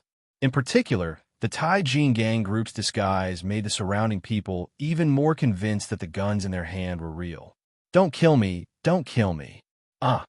Even the boy just now held his head and shouted, "Hee hee, you dare question me? Go to hell." Tai Jing didn't care about this. After he finished growling, his hand was already pulling the trigger. However, the crowd only heard half of Tai Jing's roar when a sharp female voice sounded. "You want to kill someone in front of me? Dream on." Just as this voice sounded, everyone saw a small and delicate figure pass by in front of them. Within 3 breaths, Yun Jian's figure had already arrived in front of Tai Jing. She lifted her leg and kicked Tai Jing's wrist accurately. Tai Jing frowned. He had been stopped from shooting the boy, but Yun Jian hadn't kicked his wrist. Tai Jing took a big step back at the same time. Tai Jing's strength really couldn't be underestimated. Yun Jian narrowed her eyes. She changed her strategy and directly pounced on Tai Jing. However, just as she was about to reach Tai Jing, she turned to the right and kicked Tai Jing's waist from the side. Bang! This time, Tai Jing was kicked by Yun Jian and fell directly to the ground. However, after Tai Jing was kicked to the ground, he rolled twice on the ground and stood up in the next second. If someone else had been kicked by Yun Jian, they definitely wouldn't be able to stand up within half an hour. Tai Jing was indeed powerful. He turned over and stood up a second after being kicked. Yun Jian stood in the same place. She curled her lips and sneered at Tai Jing. "You could survive one move from me. You're really powerful." Chapter 1276. Her younger brother's death in her previous life was fatally related to the Tai Jing in front of her. Tai Jing was the culprit, the subordinate of the mysterious person. Even if Tai Jing did not come today, Yun Jian would have been searching for Tai Jing. Now that Tai Jing had come knocking on her door, there was no way he could leave this place alive. "Sister Jian, you don't have to do anything with these people's capabilities." Qing Yu came up with a pair of poison needles in each of her fingers. "Qing Yu went to Tai Jing with the needles." Not only Tai Jing, even the men standing beside Tai Jing flinched and took 2 steps back. It was not that they were cowards, it was just that Qing Yu's capability was too frightening. Qing Yu's combat ability was not strong, but no one in the world would dare claim to be the best if she claimed to be the second best at poisoning. Who had not heard of the Venom Lady? The codename of Lady Venom was Qing Yu's moniker after she had killed countless international bosses and presidents of some countries without a soundback, then due to her horrifying poison skills. Who would not be afraid of the Venom Lady's nickname internationally? Capture one alive, wipe out the rest. After that, she crossed her arms and spoke to Qing Yu nonchalantly, looking at the group before her. "You're right. You're right. You're right. You're right." "Understood." Qing Yu accepted the order and put the needles away with a flip of her hand before taking out a pair of transparent gloves from her pocket. The gloves were about the same thickness as the plastic wrap, and they looked almost the same. In spite of it, their function was completely different. Qing Yu's transparent gloves were made by herself. She could hold any poison she made directly when she wore them. As long as she wore this pair of gloves, she could completely defend herself against poisons that could be fatal if they came into contact with her skin. Qing Yu put the gloves on and took out the needles again with a flip of her hand. Holding them in her hand, she walked toward Tai Jing and his men. Secret agents, assassins, mercenaries, and special forces who had reached a certain level of capability could dodge bullets. Therefore, Tai Jing knew that their guns were completely useless against Qing Yu and Yunjian. Qing Yu, you dummy. Don't go alone. I haven't fought in a long time. Wait for me. Gun Yinji was moving her limbs now, her bones cracking loudly. Gun Yinji walked over as she did so. Seeing that Qing Yu and Gun Yinji were attacking, Yunjian stood aside and did not plan to attack. Little captive, what are you doing here? Qing Yu, on the other hand, did not care about Iron King Kong's group at all. She even turned to joke with Gun Yinji. In reality, although Qing Yu turned to look at Gun Yinji, she was glaring at Iron King Kong and the rest from the corner of her eyes. F***C me. Qing Yu, if you dare call me little captive again, I'll... Gun Yinji pouted, but before she could finish her sentence, Qing Yu interrupted her. Bang, bang, bang, bang, bang. A series of gunshots rang out. Yunjian had already noticed it, but she did not say anything. On the other end, Tai Jingang's men who were standing beside him were falling one after another. Tai Jing did not even realize what was happening. See, Yi, who was standing far away, had already seen Yunjian. He frowned slightly. Lin Wei was leading Han's assassins to snipe Tai Jingang's men from afar, while Yi walked toward Yunjian in the rain of bullets. Chapter 1277. Yunjian had only said it casually, but Uncle Zhang and all of Yunjian's classmates were so frightened that they quickly looked for trash cans or other defensive places to hide. The boy who was saved by Yunjian earlier looked at Yunjian gratefully and was the first to find a place to hide. What the boy did not know was that Yunjian had not stepped forward to save him because she cared about his life or death. When she said, "Dream on if you want to kill someone in front of me," everyone present, including Tai Jing, thought that Yunjian was protecting them. As a secret agent and assassin, she was not a saint. There was no need for her to protect anyone. Yunjian would not care even if the boy died in front of her. However, Yunjian had made a move just now. If one were to ask why, the reason was simple. Yunjian had only wanted to test Tai Jingang's ability. Yunjian would never underestimate a powerful enemy. Under such circumstances, it was only natural for her to test the opponent's ability. Saving the boy earlier was a piece of cake. In reality, Yunjian's real intention was only to test Tai Jingang's ability. If she could test a person's ability before making a move, it would be easier for Yunjian to kill Tai Jing in one move. As her soul returned to reality, Yunjian was already rushing toward Tai Jing. Qing Yu and Gun Yinji were only surprised for a moment before they followed Yunjian's pace and dashed over. Lin Wei was still leading Han's assassins to snipe Tai Jingang's underlings from afar. As a result, Tai Jing and his men were sandwiched in the middle by Yunjian and Siyi's men. They were attacked from the front and back. Damn it! Kill! Kill! Tai Jing finally reacted. More than half of his men had already been killed by Lin Wei and the Han's assassins. Naturally, Lin Wei's strength was not to be underestimated. He led the assassins to snipe Tai Jingang's group from afar, and they were simply able to kill them one by one. Kai Lin, Kai Yi, Qi Xiao, Lin Ziheng, and the others who were hiding in the trash can or hiding in various places were all pale with fright as they watched the people collapse one by one. This was beyond the limits of the black market. This was a battle of life and death. Life and death were only separated by a single thought. As long as he wasn't strong enough, 1 second was enough. 1 second was enough to take a life. Just as she was thinking about this, Kai Lin suddenly felt a small figure flash before her eyes. Yunjian led Qing Yu and Gun Yinji into the chaotic battle without the slightest fear of being accidentally killed by Lin Wei and Han's assassins. At the time, Kai Lin had even mocked Gun Yinji by saying that she was working for Yunjian. She made it sound like she was a gangster. At this moment, Kai Lin felt that her face was burning, as if she had been slapped hard in the face. Kai Lin's expression was terrible. However, it was also at this moment that she saw Yun Jian killing one of Tai Jingong's underlings in a few moves after charging into the crowd. Then, she went straight to Tai Jinggang. At the same time, Yun Jian held a butterfly knife in her hand. The blade of this butterfly knife was made from the god Vanquishing Blade. It could kill everything in the world, even the gods of Deity Continent.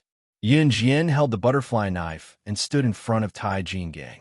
Tai Jinggang was ready to retreat, but when he saw the butterfly knife in Yun Jian's hand, Tai Jingong's eyes widened and he screamed in horror, God Vanquishing Blade. Yun Jian, be careful. He's from Yulong mainland. Gun Yinji looked at Tai Jinggang and suddenly shouted at Yun Jian with widened eyes. Tai Jinggang reacted in the next second and realized that things were not as simple as he thought. Therefore, Tai Jinggang risked not being able to cultivate for 100 years and directly used the spiritual power of Yulong mainland on Earth.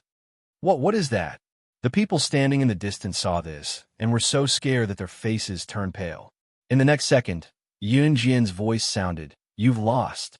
Her voice was cold as if there was no warmth at all.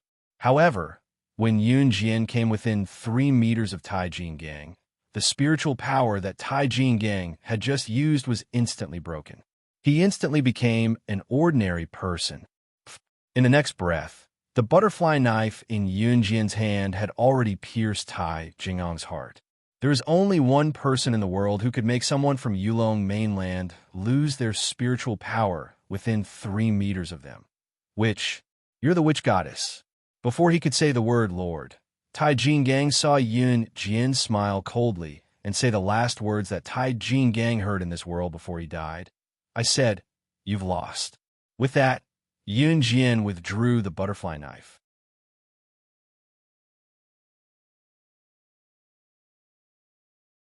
Shuiying thought that he should suck up to Yun Jian and beg Yun Jian to let the young master Sing conquer for them. Bring him back first and clean up the scene, C.E. told Shuiying. With that, he caressed Yun Jian's head affectionately. Qi Xiao, who was watching from afar, was envious of the gesture. Although Lin Zihang was good-looking, he was not on the same level as C.E., but it was a pity that Lin Zihang was definitely richer than this good-looking guy. Just as she was thinking about this, he had already pulled Yun Jian's hand and walked out of the racecourse. When Shinsini saw this, she wanted to follow, but was stopped by Zhang Xiaofeng and Ling Yichen with evil smiles on their faces. After Shuiying agreed, he walked towards the crowd that was hiding in various places. After a pause, Shuiying asked, "Who's in charge of the racecourse?" At this moment, Uncle Zhang stepped forward timidly. Chapter 1279. Uncle Zhang took the card from Shuiying's hand in a fluster and heard Shuiying's words. Compared to the dead Tai Jinggang, the appearance of Shuiying, Lin Wei, and the rest was more frightening, because they had guns in their hands. More importantly, they were more powerful than Tai Jinggang. Most importantly, Tai Jinggang was so powerful. He was actually killed by Yun Jian from their class. He was actually killed by Killing God from the Advanced Special Forces. In the past, they had only heard of Killing God's prestige, but today, everyone present had witnessed Killing God's ability. That was beyond what a person should be capable of. What Shuiying said at the end made everyone present even more stunned. 10 million USD? 10 million USD for hush money? Did his family own a bank? How could he give out 10 million USD at once? USD? The surrounding students were all stunned. Qi Xiao's eyes widened in shock. Shuiying was the subordinate of the handsome man just now. Even if it was his subordinate, the hush money would be 10 million US dollars. Her boyfriend Lin Zihang's total assets were at most 1/10 of 10 million USD. Qi Xiao recalled how she had bragged about bringing Lin Zihang to Yun Jian and the rest, and felt that she had been stupid back then. Her boyfriend gave 10 million USD as hush money. What about her boyfriend? Qi Xiao instantly despised Lin Zihong. After Uncle Zhang accepted the 10 million USD, Shui Ying's sharp eyes scanned the scene. Although he was handsome and cheerful, the deep scar on his neck made him look ferocious. Therefore, the people standing around didn't dare to step forward. Shui Ying smiled ferociously and purposely made the people around him shudder. Then, he fiddled with the gun in his hand and said, "Today, I was planning to kill all of you." Hearing Shui Ying's words and recalling the massacre just now, everyone trembled. "However, on account of young madam, I won't kill you. But remember, if anyone dares to say a word about what happened today." Shui Ying continued. Before he could finish his sentence, the sound of a gunshot reverberated through the sky. Shui Ying grabbed a pistol and fired a shot into the sky without even looking. After that, Shui Ying curled his lips. This is the outcome. According to Hun's rules, they were supposed to kill all the witnesses. However, if all of Yun Jian's classmates were killed, it would definitely cause a commotion in Longmen City. Initially, it would not affect an Hun group at all whether it caused a commotion or not. But the problem was that Yun Jian was still living in Longmen City. Yun Jian's family had settled down in Longmen City as well. At this moment, Yun Jian had already been dragged to the Lamborghini by Ce. "Aren't we going to wait for them?" Yun Jian asked softly as Ce dragged her to the Lamborghini. After asking, she paused for a moment before continuing, "Wait a moment, I'll go say goodbye to Cindy." As Yun Jian spoke, she wanted to let go of Ce's hand that was holding her. Being around Ce, he made her blush and her heart race. "No need to say goodbye. Shui will do it for you." Ce did not loosen his grip on Yun Jian's hand. In the next second, he pulled her into the passenger seat of the Lamborghini and drove Yun Jian back to Yun Jian's house. Yun Jian blinked and caught a glimpse of Ce's mesmerizing face from the corner of her eye. A small smile spread across her face. Just as Yun Jian smiled at Ce, she heard him say, "You're going to the International Underground Tea Party in 3 days." It was not a question, it was an affirmation. Yun Jian was stunned. She remembered that she had not told Ce that she was going to the tea party. In spite of it, Yun Jian nodded. She knew that Ce had never attended such places. Shui Ying had always been the one to attend any of an Han group's events. Ce had never shown his face. Having known Ce for so long, Yun Jian could roughly guess that he did not like to attend such events. That was why she did not tell Ce back then. She thought that Ce would not go. Chapter 1280. Yun Jian knew that Ce didn't like to attend such grand events, so she didn't ask him to come along. When she heard Ce's last sentence, Yun Jian felt a warmth in her heart. She was silent for 2 seconds before she said to Ce, "I know you don't like to go to such events, so you don't have to deliberately accompany me." She knew that Ce didn't like such events, so Yun Jian didn't want Ce to do something he didn't like. She was very clear about her feelings now. She could even say out loud that she liked him. She liked him a lot. It was also because of this that Yun Jian didn't want Ce to forcefully accompany her to places he didn't want to go. If Ce didn't mean anything to her, Yun Jian wouldn't have said such things. In Yun Jian's heart, she actually wanted Ce to attend the event with her. Yun Jian's gaze was fixed in front of her. The car was moving forward slowly. The windows were closed, and the interior of the car was cold. After she said this, she didn't hear Ce's voice for a long time. Yun Jian paused. She was about to turn to look at Ce. Screech. There was an emergency braking sound. Yun Jian's eyes met the car's. In the next moment, the car came to a stop along the road like a flash of lightning. This was done in a single night. In the next moment, Yun Jian felt herself being embraced by a firm chest. Yun Jian was stunned for 2 seconds as she felt this firm chest embrace her. Ce suddenly reached out from the driver's seat and half-hugged Yun Jian. His fresh and pleasant scent wafted into Yun Jian's nose. Yun Jian subconsciously reached out to hug him back. She only felt a warmth in her heart. This strange and touching heartbeat sounded again. At this moment, Ce's magnetic voice came from above Yun Jian's head. "No matter how much I dislike the occasion, as long as I'm with you, I like it. He didn't shout these words loudly, nor did he act like a teenage boy and girl who wanted everyone to know about their sweetness. See, he only spoke his truest thoughts in the right place, in the right situation. Just like that, like a normal conversation. However, it was Si's truest thoughts that made Yunjian's heart thump. Yunjian's heart trembled slightly. She could feel her heart beating wildly. What Si said made her heart flutter, or perhaps she was touched. Was all Yunjian could say before she was rendered speechless. After a few seconds of silence, she asked a rather dumb question. Why are you so nice to me? This question was rather stupid. Perhaps it was because Yunjian didn't know what to say at this moment, so her brain short-circuited and she asked such a question. Yunjian regretted it the moment she finished speaking. Was she stupid or something? How could she ask such a stupid question? However, just as Yunjian asked this question, Si suddenly reached out and placed his hand on the back of Yunjian's head. With one hand on the back of Yunjian's head, he lowered his head.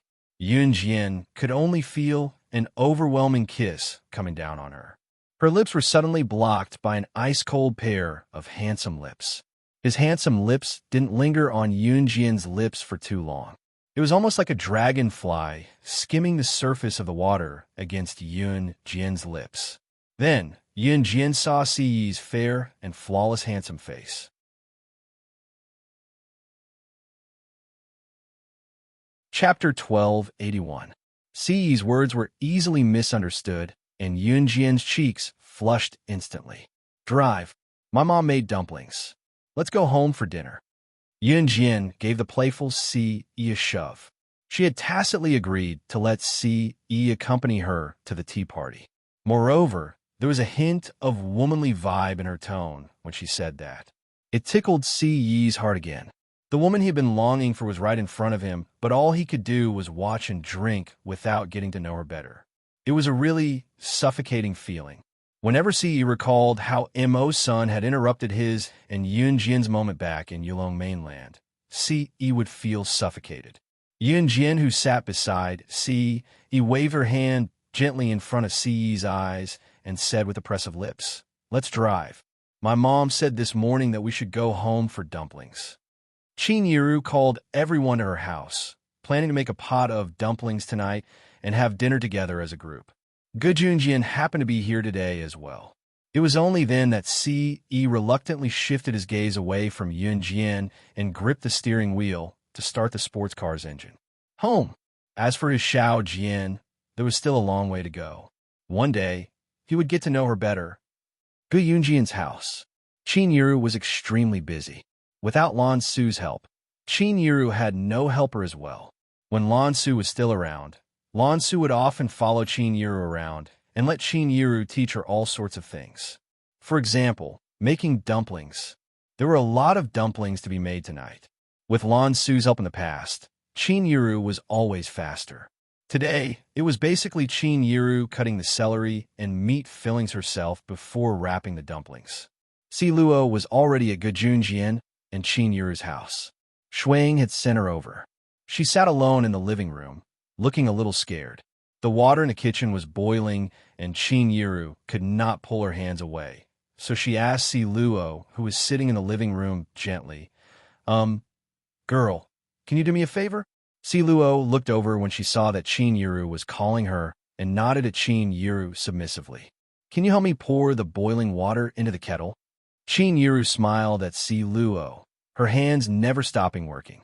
Si Luo ran over to help when By the time Yunjian and Si got home, Shuang and Lin Wei were already back. And Mo's son, who had gone out for a walk, came back as well. Qin Gunyinji, Yun and the rest were all home. Qin had set up a huge round table for everyone to sit at. Xiao Yunju, Gunyinji, and Gujunjian were already seated at the round table. Just as Yunjian and Si sat down, Qin brought out bowls of dumplings from the kitchen and placed them in front of their seats. "Be careful, it's hot. Eat slowly." Qin smiled and walked to the kitchen. Qin had just turned around when Shuang called out to her, "Andy, where's Si Luo?" "Why don't I see her?" Shuang had arranged for Si Luo to stay at Qin Yuru's house in the afternoon, so she naturally had to ask now that she was nowhere to be seen. That good child. Huh, she's helping me in the kitchen. It's all thanks to her this afternoon, or else I wouldn't have been able to handle it alone. Si Luo is such a good child. Look, the good child is here.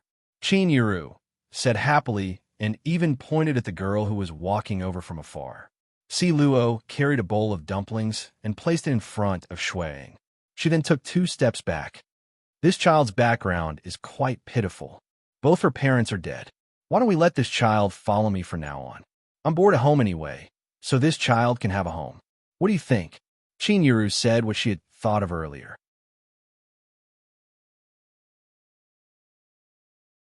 Chapter 1282. The meaning behind that statement was self-explanatory. Qin Yuru understood at once and told Shuang with a sudden realization. Okay, Ani understands. Qin Yuru snickered as she spoke. Actually, I don't have to trouble you. Si Luo was still a little afraid of Shuang, so she spoke up. As she spoke, Si Luo recalled Shui Ying's sudden disapproval when she wanted to stay with Qin Yu. Si Luo turned to Yun Jian immediately and asked Yun Jian for help. Can I stay at your house? Si Luo did not know that Yun Jian was not staying at Gejun Jian and Qin Yuru's house. She only knew that Yun Jian had the final say here. She was dragged away by Shuang before she could ask for help the last time. She did not want to stay with Shuang anymore because he was too scary, especially that scar on his neck. You can ask him. If he agrees, I don't mind. Yun Jian smirked and hinted at Shuang before speaking to Si Luo. Asking Shuang to agree? Wasn't that the same as not asking at all? Si Luo paused. She was a girl, so why could she not stay with Qin Yu? Si Luo could not understand. Don't even think about it. As expected, Shuang dismissed Si Luo's idea decisively. The reunion dinner was very enjoyable. Only Si Luo pouted, but she had a great time eating as well. Halfway through the meal, Gejun Jian told Yun Jian, get ready. You'll have to pack up and report to the military school in 2 days. Yun Jian looked up when she heard Gejun Jian, but Gejun Jian continued to explain. Freshmen in the military school start at a different time from regular high schools. Freshmen in regular high schools usually report to school a week earlier and go through a week of military training. However, the military school's military training lasts for a month, so you have to report to school in early August. You'll be in the military school for the next month, then you'll start classes like regular high schools in September. Gejun Jian explained to Yun Jian in detail. Gejun Jian then turned to Si Yi. Since you're enrolled in the military school, you're in your senior year, and you don't have to go through military training. That's because the military school is closed, which means that you can't visit her during the month of military training. These matters had to be handled according to the military school's rules. Even if Si Yi's identity was extraordinary, Gejun Jian meant that Si Yi had to bear with it for a month without seeing Yun Jian since he had said it out loud. Okay, Si Yi agreed without hesitation. He had agreed to it directly because he wanted to see Xiao Jian. Who could stop him? Gejun Jian meant that he could not meet Xiao Jian openly. Who could stop him from seeing her secretly? Got it. Yun Jian nodded. Yun Jian's skills were improving in actual combat, but she knew that she was still not strong enough. She was not as capable as she was in her past life, but she was not far from it. Yun Jian would not let go of any chance to improve her skills. Military training was excruciating to others, but to her, it was something she could not ask for more. Dinner was over quickly, and Qin Yiru cleared the table quickly. Si Luo helped to clean up the table the entire time. Si Luo was a deaf girl. After the meal, everyone went back to their own homes. The tea party was held 3 days later, so Yun Jian planned to depart early the next morning. At night, Shuang pulled Si Luo back to his place with a grim expression. Chapter 1283. Before Si Luo could finish her sentence, Shuang interrupted her. Are you afraid of me? As Shuang spoke, he took a step closer to her and spoke in a muffled voice. Shuang felt very anxious now. He really wanted to grab this stupid woman and give her a good scolding, but he couldn't bear to do it. Si Luo saw Shui Ying take another step closer to her, and she took another step back in fear.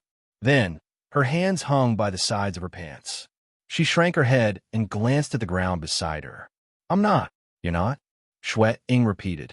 At the same time, he stood in front of Si Luo again.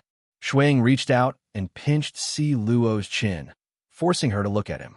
At this moment, Shui Ying was already standing next to Si Luo. Shui Ying could even smell the mint fragrance coming from her body.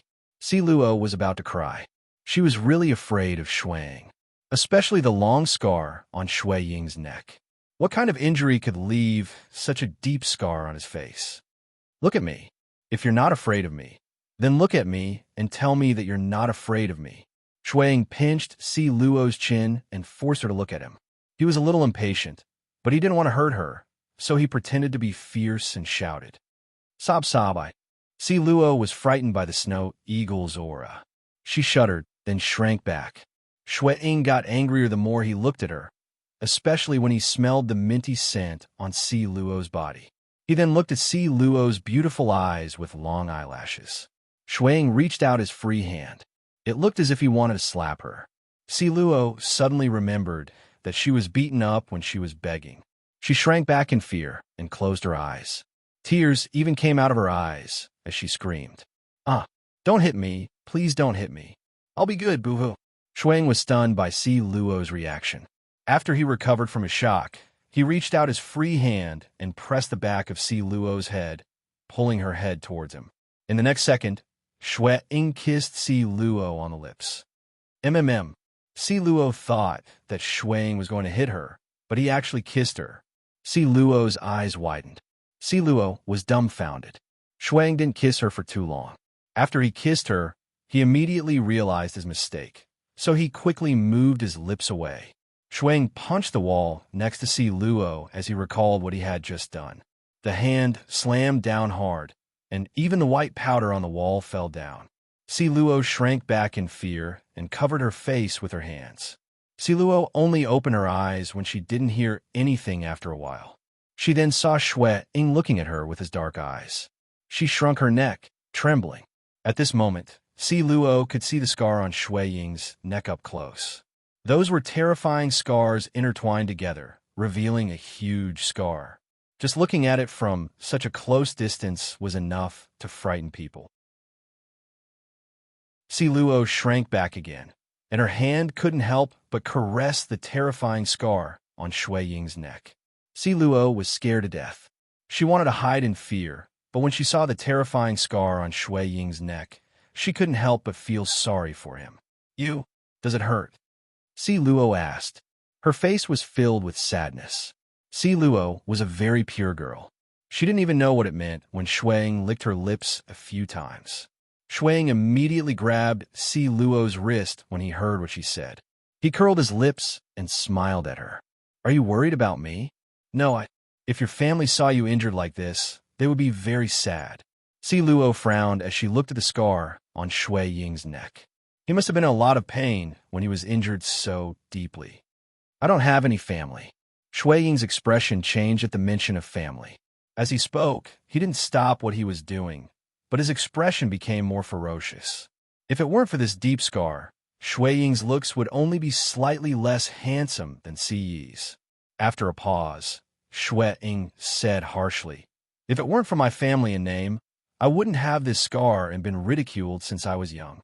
Shui Ying's words were harsh, but they touched Si Luo's heart. Tears streamed down Si Luo's face when she heard what Shui Ying said. Chapter 1284. Si Luo started crying without warning after hearing Shui Ying's words. Shui Ying panicked when he saw that. He hurriedly wiped Si Luo's tears away. To be honest, it was Shui Ying's first time wiping away a girl's tears. He used to hate girls who cried so easily. However, Si Luo gave him a different feeling. For some reason, Shui Ying panicked when he saw Si Luo's tears. It was as if something precious to him was crying. Furthermore, the girl's minty scent wafted into his nose. Shui Ying felt like he was going to be possessed. Shui Ying couldn't help but reach out to remove Si Luo's hand, that was rubbing his eyes. He used his other hand to gently wipe away the tears at the corner of her eyes. Shuang panicked when he saw Si Luo's tears streaming down her face. "What's wrong? Are you feeling unwell?" Shuang's question made Si Luo cry even harder. Si Luo wanted to hold back her tears, but she couldn't no matter how hard she tried. She sobbed to Shuang, "Ew, why are you so pitiful? Don't your family want you anymore? Was your injury caused by them? It must hurt a lot, right?" As Si Luo spoke, she reached out her delicate hand and gently placed it on Shui Ying's neck. Although she was afraid of the frightening scar on his neck, she still held back her tears as she asked, "What's wrong with you?" Si Luo wasn't faking it. A truly sad person's eyes couldn't be so pure. It was Shui Ying's first time seeing such a crybaby girl. At first, she was afraid of him and wanted to shrink away. She didn't want to go home with him and wanted to cry. Now that she had heard a bit of her tragic past, she couldn't stop her tears from flowing. Shuang didn't know how to comfort her. He hugged Si Luo in his arms and gently stroked Si Luo's back. "It doesn't hurt anymore. Don't cry." Si Luo's heart skipped a beat when Shui Ying suddenly hugged her. She really stopped crying. However, this feeling was new to her. Si Luo had never gone to school. She was adopted by her foster parents since she was young and was locked up at home to do manual labor. No one taught her, so she didn't even know the difference between boys and girls. But at this moment, Si Luo stopped crying. She raised her hand, but didn't know where to put it. She stood rooted to the ground, stunned. No one had ever hugged her like this since she was young. When she was young, everyone would only beat her and scold her. Regardless of whether it was the children or the adults, they all despised her.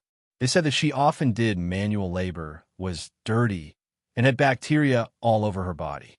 No one was even willing to approach her. Si Luo was completely stunned. Shuang had never thought that he would actually hug her. But the faint scent of mint wafted from the girl's body, and Shui Ying couldn't bear to let go. No one knew what was happening here. At this moment, Yun Jian and Si Yi were sleeping on the same bed, but nothing happened. With the person he loved sleeping beside him, Si Yi only touched Yun Jian for a while, but did not do anything excessive. Yun Jian and Si Yi went to bed early because they were preparing to leave for the tea party the next day. Yun Jian and Si Yi woke up early the next morning. Qingyu was going to go with Yun Jian as well. Gun Yinji was left behind in Longmen City by Qingyu. As for Lin Wei and Mo Sun, they were sent back to Hun Group by Si Yi. Shui Ying went with Si Yi. Yun Jian had just woken up when Yun Yi called her to the garden outside the villa. Yun Jian knew that Yun Yi had come because Qingyu was going on a long trip with her. As expected, Yun Yi looked at Yun Jian and asked, "Xiao Jian, where are you guys going?" Yun Jian only said that she was going out, but did not say where. Yun Jian's gaze dimmed. She blinked at Yun Yi but did not elaborate. "Go, we'll be back soon." "Xiao Jian." Yun Yi suddenly cut Yun Jian off. He was silent for a while and hesitated. Chapter 1285. Yun Yi thought about it for a long time before he finally decided to ask the question. He had been wanting to ask for a long time about whether Yun Jian was his biological sister. It had been almost a year. It had been almost a year since his little sister had changed until today. What was his sister like in the past? She was timid, weak, and useless. But what about his sister now? Her brilliance was dazzling, and her ability was terrifying. Even everything that happened after that. In the beginning, Yun Yi thought that his sister had changed, and that she was just hiding her timid and weak personality. However, Yun Jian's actions later made Yun Yi deeply suspicious. However, because Yun Jian's appearance did not change, Yun Yi did not have any suspicions at first. However, until today, they had been together for almost a year. No matter how much a person's personality changed, it was impossible for it to change so drastically. Initially, Yun Yi wanted to wait for Yun Jian to tell him herself. However, he could not wait any longer. Yun Jian was stunned by Yun Yi's sudden question. Looking at Yun Yi's questioning gaze, Yun Jian pursed her lips. She had never hidden herself in front of Yun Yi and Qin Yiru because Yun Jian did not plan to do so from the beginning. As long as Yun Yi and Qin asked her, she planned to tell Yun Yi the truth. However, looking at Yun Yi's nervous face, Yun Jian felt that she was wrong. Perhaps she did not really see Yun Yi and Qin as her family in the beginning, so she was not afraid in the beginning. She even thought that if her identity as Yun Jian was not exposed, she could just leave. Slaying God had always been a homeless person who could live anywhere she wanted. She lived a carefree life and was never tied down by the world. However, Yun Jian had never thought that she would be tied down by the word family with Yun Yi and Qin. Therefore, the more she did not want to say that she was not Yun Jian. However, when the day came, Yun Yi still asked. Yun Jian lowered her eyes. Finally, under Yun Yi's questioning, she looked up and said to Yun Yi openly, "Yes, I'm not your biological sister, Yun Jian." She did not plan to lie again. If Yun Yi found out and hated her, if Yun Yi found out and told Qin the truth and chased her away, she would leave with Xiao Yunju immediately. She, Yun Jian, was not someone who could not let go. Seeing Yun Jian confess so openly, Yun Yi felt like he was struck by lightning. He was stupefied. Even when he was mentally prepared when he asked the question, he was still stupefied when he actually heard it. "You're not Xiao Jian. Then where did my real sister go? Why are you here? To replace my sister's identity?" Yun Yi asked a series of questions. Yun Yi paused in the end, and his voice sounded calm, but if one were to listen closely, one could hear the raspiness and uncontrollable tremor in Yun Yi's voice. There was a pause before Yun Yi asked the last question. "Then who are you?" Yun Yi's emotions were like a roller coaster right now. His heart was clenched tightly. He had grown up with his little sister, and he had become a completely different person. Those who had never experienced this would not be able to understand this feeling.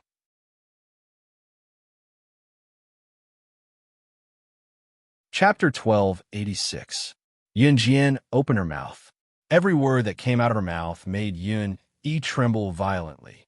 At this moment, Yun Jian paused for a moment before she continued. "Yes, I'm not your biological sister. I'm an underground agent who kills without batting an eyelid. The person standing in front of you is not your biological sister, nor is she some spoiled daughter of a rich family. She's just an underground agent who stepped on countless corpses and barely managed to survive through life and death situations. She's the top wanted criminal of the 3S level Interpol." At the end of her speech, Yun Jian even used an outsider's tone to tell Yun Yi her identity in full detail. No one knew better than herself how much ability and courage it took to survive in an assassin organization like an Hun. She wished so much that she was just an ordinary junior high school student, with a brother who doted on her, just like Yun Yi, and a mother who loved her, just like Qin. Outsiders respected her, only because they saw her strength. But to be honest, she didn't even have the right to choose whether to live or die back then.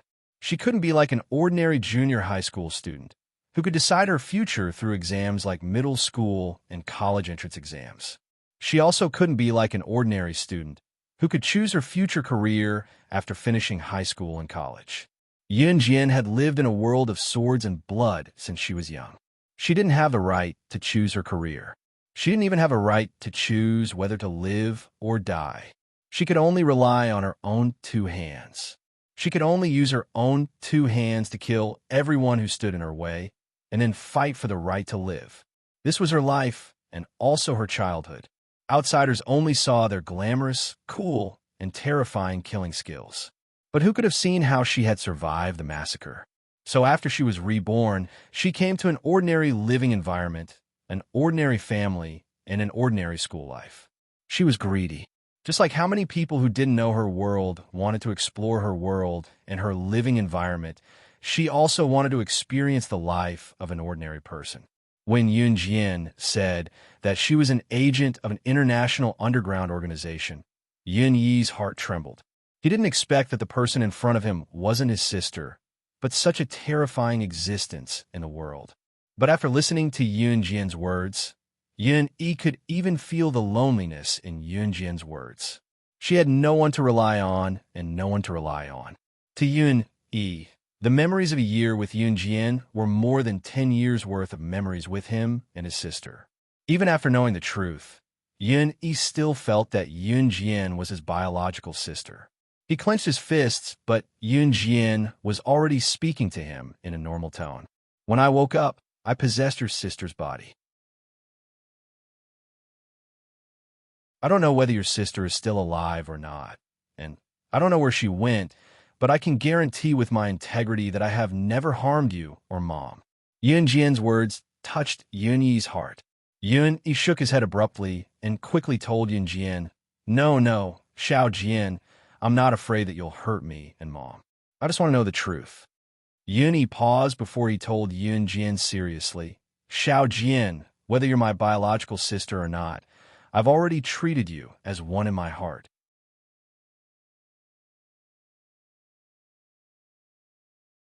Chapter 12:87. Yun Yi's words touched Yun Jian. It was an experience she had never experienced before. Yun Jian nodded heavily looking at Yun Yi. She did not expect Yun Yi to say something so touching. Yun Jian never shed tears, but there was a glint at the corner of her eyes now. Of course, it was just a flash. No matter how shaken Yun Jian was, she would never shed tears in front of others. All right, Xiao Jian, aren't you guys going somewhere? You should leave now. Yun Yi was no longer as hesitant as before now that everything was out in the open. Although his younger sister's whereabouts were unknown, there was nothing he could do, so he let it go, but he would never give up. When Yun Jian saw Yun Yi suddenly opening his mouth to smile at her in an attempt to lighten the tense atmosphere, she regained her usual emotions. Go, I'll leave first. Yun Jian turned to tell Yun Yi before she walked out of the parterre. Okay. Yun Yi nodded. Yun Yi then thought of something and stopped Yun Jian. Xiao Jian, I won't object to where you guys are going, but I only have one request. You guys must go there safely and come back in one piece. Yun Yi's words tugged at Yun Jian's heartstrings. Yun Yi was not worried about anything else. He was only concerned about Yun Jian and the other's safety. This touched Yun Jian, so she looked at Yun Yi and nodded. Go, I promise you. No matter what happens in the future, I'll come back alive. Yun Yi did not ask her where she was going or what she was going to do. He never asked about it, but he was essentially the same as Qin Yiru. They only wanted Yun Jian to be safe. When Yun Jian came out of the parterre, he was leaning against the Lamborghini sports car with his back against it. He was leaning his legs against the short Lamborghini sports car leisurely. His tall and lean figure was handsome no matter how one looked at it. He watched as Yun Jian walked toward him. Why were you gone for so long? He asked softly when Yun Jian came to him, holding Yun Jian's hand as he spoke. I talked to go for a while. Yun Jian smiled at C.E. with her eyes crinkled. Now that she had both kinship and love, this was the life she had yearned for in her previous life. C.E. did not probe further. He patted Yun Jian's head softly with his large hand and pulled Yun Jian into the car. Other than C.E. and Yun Jian, Shui-Ing and Qin were also there. Shui-Ing reluctantly left Si Luo at Qin Yiru's house. Before he left, he reminded Si Luo that he would pick him up when he returned. He was afraid that Si Luo would stay at Qin Yiru's house and refuse to leave. Every international underground tea party was very dangerous. Even if the people who rushed to participate were not powerful secret agents or killers, they were still well-known figures in the world. Some minor assassins and secret agents would attend as well. Of course, these people did not have any status. Most of the time, they were directly ignored. When they arrived at the airport, C.E. parked the Lamborghini at the management area, and the four of them boarded the plane to Country B. Every year, the tea party would be held in a country with the poorest economy in the world. War could break out in that kind of country at any time. Of course, if one had to ask why, it was because in a prosperous country, something unpleasant would always happen at the gathering of assassins and secret agents. When the time came, if someone killed someone, or if someone killed someone with a bomb or a cannon, no one would care in a poor country. This was exactly what they wanted.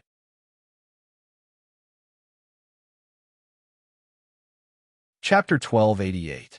Country B, Kaluki.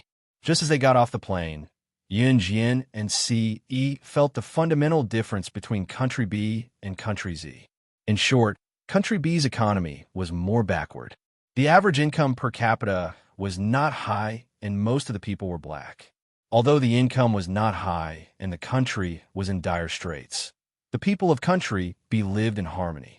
Their lives were tough, and they might only live in straw huts. Changing their beds every 10 years was something only the wealthiest family in the village could do. In Country B, however, everyone helped each other. Money was paramount, but sometimes no amount of money could make up for a favor. Just as Yunjian, Ce, Shuiying, and Qingyi got off the plane, they saw Country B's people working hard on the streets, helping each other to move fruit trees. Some of the women in Country B wore headscarves while others did not.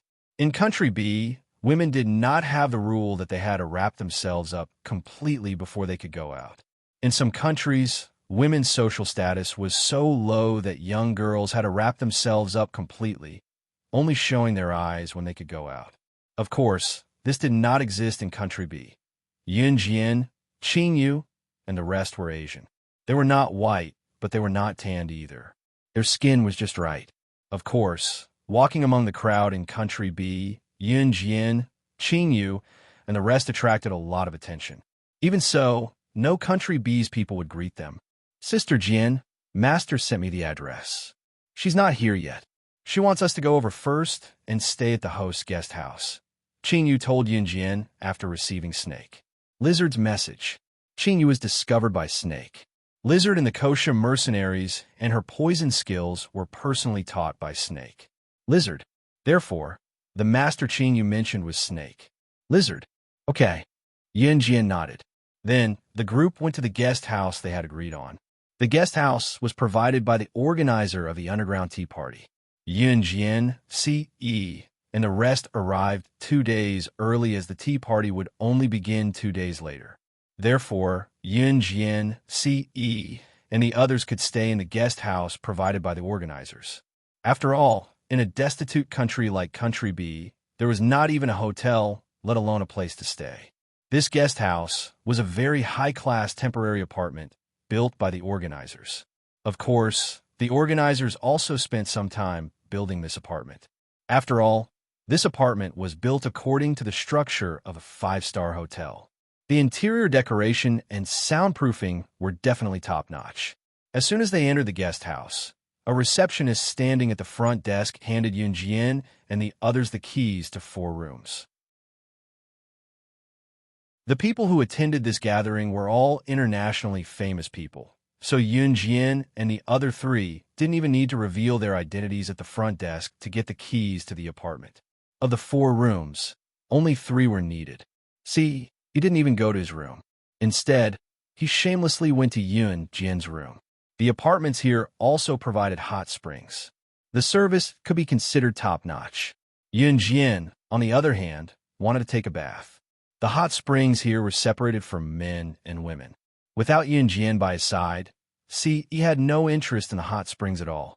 Yunjian changed into a swimsuit and a conservative bathrobe over it before going to the hot springs for women.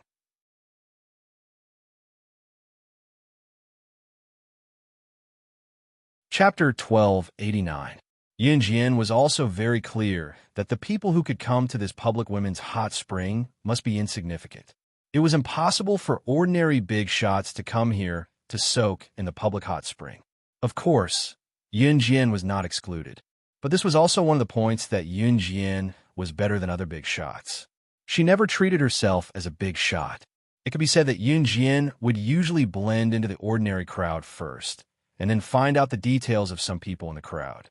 For example, coming to the hot spring was the best place to find out the details. Of course, the most important reason was that Yunjian tried to find out something that she should not know from others. Back to the topic, Yunjian had already arrived at the public women's hot spring with her bathrobe.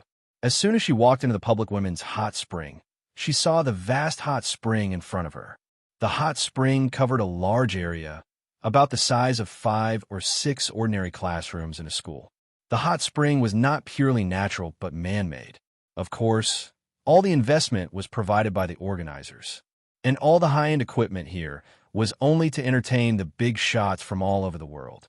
There were already many people soaking in the hot spring, and this place was exclusively for women. Yunjian's appearance quickly attracted the attention of many women present. After all, Yunjian's looks were stunning even if she did not wear any makeup. Of course, the women in the hot spring came from all over the world and various countries.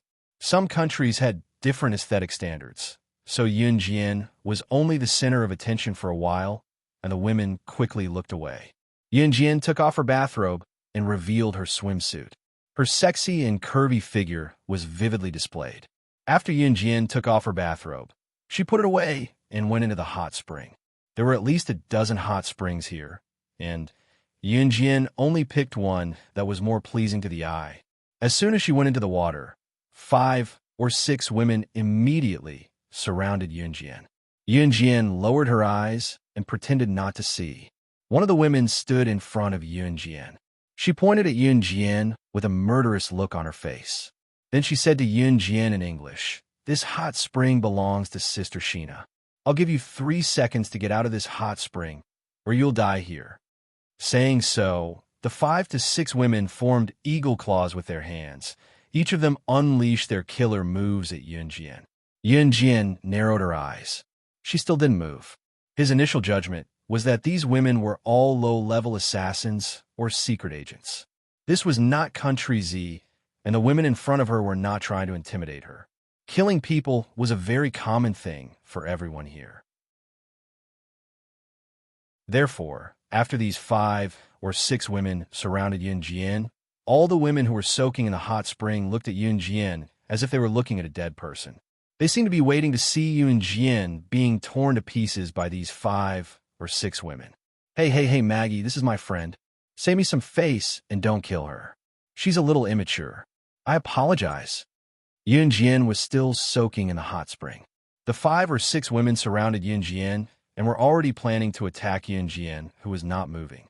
The people here were very realistic. What should they do to disobedient people?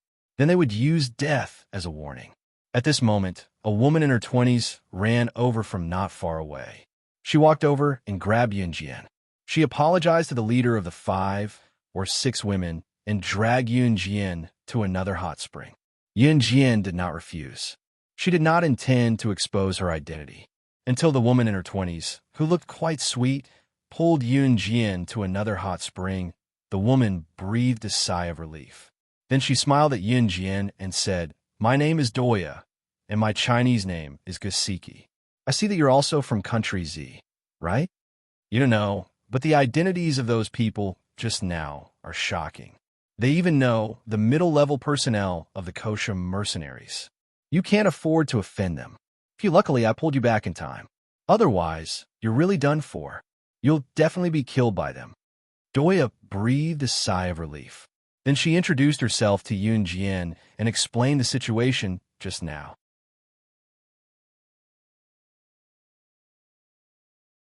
Chapter 1290. Doya turned her gaze to Yunjian after that. Just as Doya was about to say something, Yunjian thanked Doya. "Thank you." Doya grinned at Yunjian's gratitude before waving a hand at her. "It's no big deal. We're all from Country Z after all." Doya then moved closer to Yunjian and pointed at a few women in a hot spring. She then said to Yunjian, "Let's sneak over there. Let's sneak over there. Those are my friends. Shoo, lower your voice. Don't let Maggie and the others see us." Maggie was the leader of the group that surrounded Yunjian with 5 or 6 women. It seemed that Doya was quite afraid of Maggie and the others. Yunjian knew that Doya had pulled her to another hot spring just now to avoid Magi and the rest line of sight. Doya noticed that Maggie and the others were no longer looking at her and Yunjian. She then decided to bring Yunjian back to her friends. "Okay." Yunjian naturally didn't refuse. "Then let's go." Doya pulled Yunjian's hand and ran to the hot spring where her friends were like a big sister, avoiding the attention of Maggie and the others. Yunjian followed Doya's footsteps the entire time. At this critical moment, if Yunjian or Doya made any noise, Maggie and the others would come looking for trouble again. This was the bloody world that Yunjian lived in her previous life. People with power and authority would rush up and kill whoever they didn't like or tease them before humiliating them to death. Therefore, even if Doya had saved Yunjian from Maggie just now, there was no telling if Maggie and the other women would make a comeback.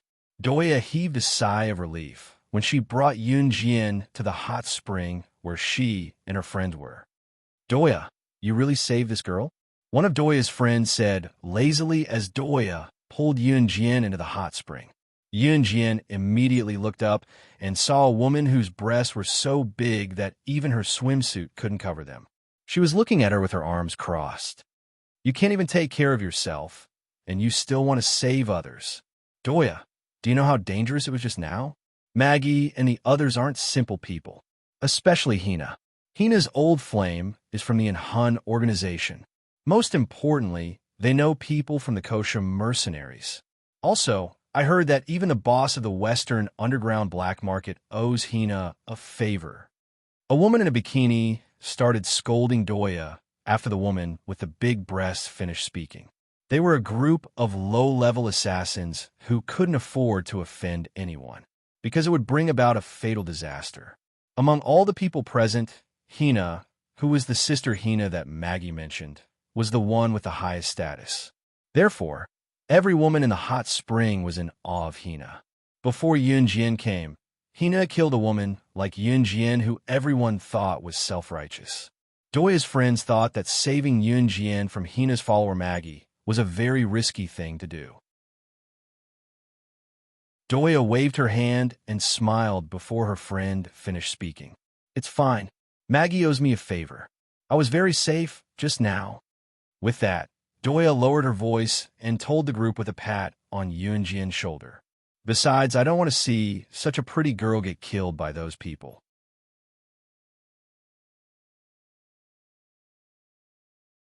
Chapter 1291. Yunjian didn't say anything. She quietly listened to the people in front of her talking about how Doya saved her. After listening to their conversation, Yunjian could already conclude that Doya was the kindest among them. However, her kind personality wasn't suitable for this path. If Doya continued to maintain her kind heart, Yunjian was sure that she would lose her life one day because of her kindness. "Doya, we don't want to see any killing or death. However, your actions not only put you in danger, but if Hina intervened, we would all die here. It's true that you saved this little girl, but you should think about it carefully. We're assassins, not charity workers." The big-breasted woman whose breasts couldn't even be covered by her swimsuit spoke to Doya very seriously. She wasn't targeting Yunjian. Instead, she wanted Doya to see the truth. They weren't strong enough to save anyone now. If Maggie didn't owe Doya a favor just now, not to mention Doya, even Doya's friends would have to die here because of Doya's meddling. Doya was stunned. She couldn't speak for a long time. Finally, Doya was silent for a while. She was about to say, "I promise this is the last time." Well said. A clear female voice interrupted Doya's words and reached the ears of Doya and her friends. When Doya and Doya's friends turned to look at the source of the voice, they saw Yunjian leaning leisurely on the shore of the hot spring. She closed her eyes and said those 3 words faintly. Everyone present was stupefied for a moment. Did they hear wrongly? This little girl actually said that she was well said. She said that the big-breasted woman's words were well said. Everyone present was criticizing Doya for saving Yunjian. In the end, the little girl actually agreed with the big-breasted woman's words. Everyone was dumbfounded. If it were anyone else, they would probably be furious after hearing what the big-breasted woman and the woman in the bikini said.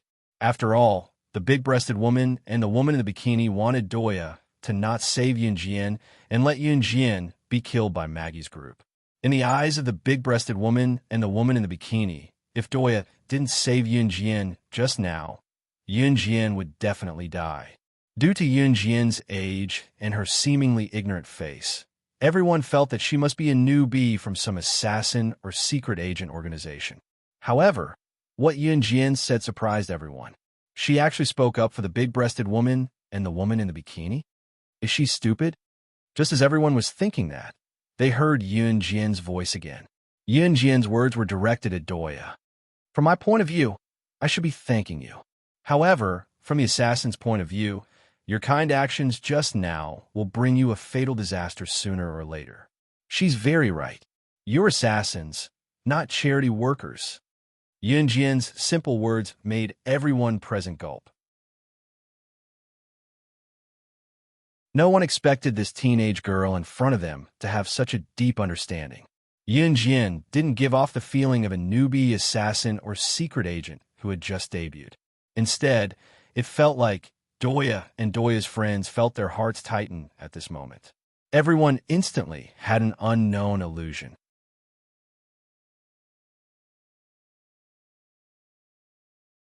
Chapter 1292. However, everyone quickly dismissed this idea. After all, Yun Jian was still young. She couldn't have started training when she was still in her mother's womb, right? So when they thought of this, they didn't think that Yun Jian was some big shot on the international stage. When the big-breasted woman heard Yun Jian's words, she suddenly liked Yun Jian's character very much. Previously, Yun Jian didn't say anything and Doya's friends obviously didn't know Yun Jian, so they treated Yun Jian like a stranger. However, just now, Yun Jian's words shocked everyone. Doya was also silent for a few seconds. Yun Jian leaned against the shore of the hot spring. She looked at the reactions of the women around her and didn't continue speaking for a while. Until this delicate atmosphere was interrupted when a slender and beautiful hand reached out to Yun Jian. The big-breasted woman reached out to Yun Jian under everyone's gaze. She narrowed her eyes slightly and looked at Yun Jian. That pair of beautiful hands had already reached out to Yun Jian. She said, I said something unpleasant just now. Now I apologize. I hope you don't mind. Also, my name is Maina. I'm from country M. This big-breasted woman, Maina, intended to bury the hatchet with Yun Jian. From the beginning, she was hostile to Yun Jian, but now, she wanted to be on good terms with Yun Jian. Little girl, your words are quite pleasing to the ears, huh? I was wrong just now. I shouldn't have said that. Let's be friends. My name is Charlotte. I'm from country Y. The woman wearing a very thin bikini also followed the example of the big-breasted woman and apologized to Yun Jian. At the same time, Charlotte also reached out a hand to Yun Jian. When Yun Jian saw this, she only smiled slightly. Then, she shook hands with Maina and Charlotte respectively and nodded to them under the gaze of Maina and Charlotte. Hello, my name is Yun Jian. I'm from country Z. Then, Doya's other friends also introduced themselves to Yun Jian. They were already familiar with each other. Then we're friends. Ha. Charlotte smiled at Yun Jian. Maina stood in the middle of the hot spring. She took 2 steps, and her huge breasts trembled. If there was a man here, he would definitely have a nosebleed from the sight of Maina's huge breasts. Since Charlotte said so, Yun Jian didn't hold back. Yun Jian obtained a lot of information from Doya, Maina, and Charlotte. For example, some big and small figures would appear at the tea party 2 days later.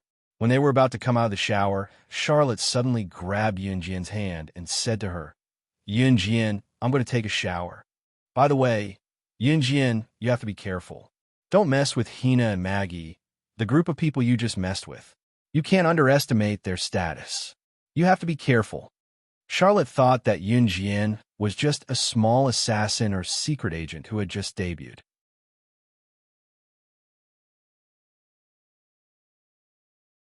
Charlotte sincerely treated Yun Jian as a friend, which was why she held Yun Jian's hand and reminded her repeatedly. Charlotte was doing it out of kindness. Yun Jian naturally accepted her kindness. Okay, I know.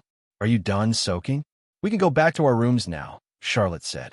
Thus, Yun Jian and the others put on their bathrobes and planned to go out of the hot spring. Just as they reached the entrance of the hot spring, more than 10 women rushed in from outside. These women took a deep look at Yun Jian, and the leader turned her gaze to Maina. Catch her. The leader fiercely ordered the people beside her. Maina didn't even know what was going on, and she was caught by the leader's people. Yun Jian narrowed her eyes, but she didn't make a move. Slap. The woman in the lead suddenly gave Maina a slap. Nah. Doya was shocked. She wanted to rush to Maina, but she was stopped by Charlotte.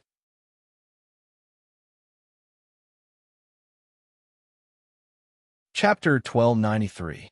It was obvious that Maina did not know the woman who had suddenly asked her men to grab her and slap her. Who am I? I'm the daughter of a European arms family, Mira. The woman who called herself Mira asked her men to grab Maina and gave her a hard slap. She was the daughter of a European arms family. This woman who called herself Mira had a higher status than Hina and was even more difficult to deal with. Doya, Charlotte, and the rest were horrified. Maina was so scared that her whole body trembled. Maina was so scared that she trembled violently. At the same time, the huge cleavage in front of her chest bounced up and down twice. Mira was even angrier when she saw that. Mira lifted her leg and kicked Maina's huge chest hard. She then walked over and pulled Maina's hair. How dare you ask me who I am? My man's soul was hooked when he saw you this morning. I'm here to teach you a lesson today. If I see you again, I'll make sure you die a horrible death. Mira said as she turned around to look at Yun Jian, Doya, and the rest like a rich lady. To be honest, Yun Jian could attack, but she would expose her identity if she did. Exposing her identity before the tea party would definitely put her in danger. If the identity of slaying God, the #1 secret agent on the International Secret Agent ranking, was exposed, it would definitely make the world tremble in fear. There were many people in the world who were afraid of Yun Jian. However, there were even more people who wanted Yun Jian dead. Therefore, if she exposed her identity now, she would be on the verge of death. After all, she would be staying here for a few days. If she exposed her identity now, she would definitely not be able to stay here anymore. Because at that time, wouldn't there be a lot of people who want her dead? She would not even be able to join the tea party this time. Therefore, Yun Jian did not attack. She could not be blamed for being selfish. She would not expose herself to death for a friend whom she had only met once. When Mira looked at her, Yun Jian's eyelid twitched slightly. The women in the spa watched the scene as if they were watching a show. None of them came to help. Myra's slap on Maina's face was so heavy that it made Maina's mouth bleed. Based on what Mira said, Maina was not wrong at all. That was because Myra's man was attracted by Maina's breasts, but Maina didn't do anything. Even so, Mira could openly beat up Maina or even kill her. This was the dark world of Yun Jian's previous life. If you're weak, don't even talk about reason. You don't even have the right to say no. She's your friend. At this moment, Mira suddenly pinched Maina's chin and turned her head towards Yun Jian.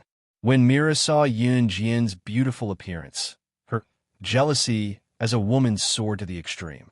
No, she's not my friend. Look at how trashy she is. One look, and you can tell that she is the weakest person in the circle.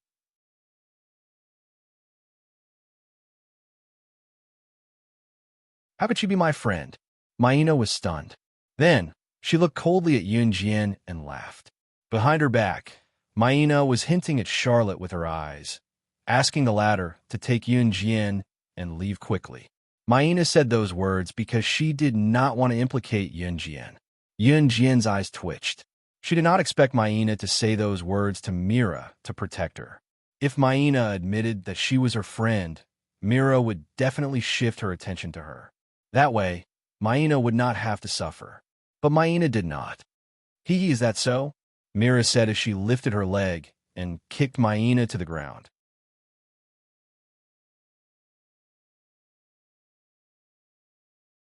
Chapter 1294. Yun Jian did not clench her fists, nor did she show any signs of worry for Maina. It was because of this that Mira believed that Maina did not know Yun Jian. Otherwise, Mira would have found a random reason to drag Yun Jian into this. Charlotte, on the other hand, clenched her fists in the dark.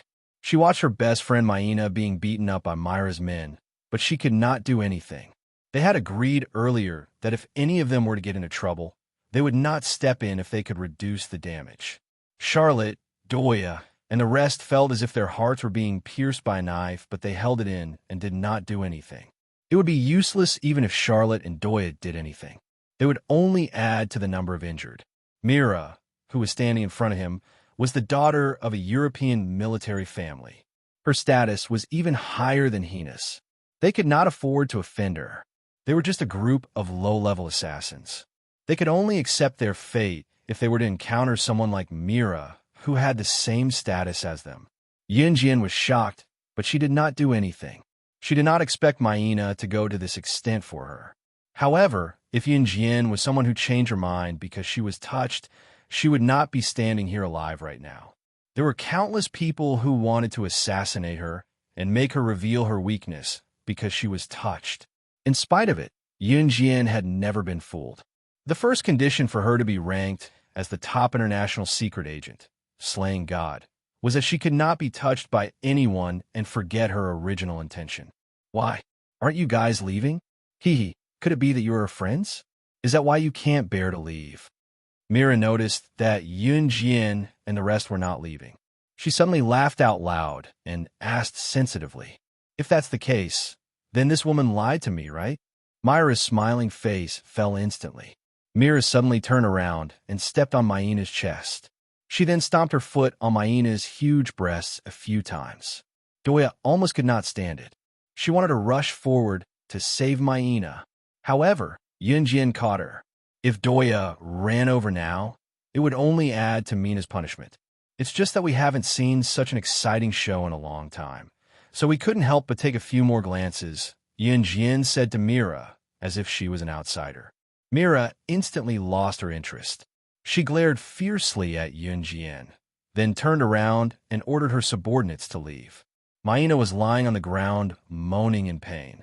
No one cared about her. After Mira left, Yunjian was the first to walk up. Doya, Charlotte, and the others quickly helped Maina up.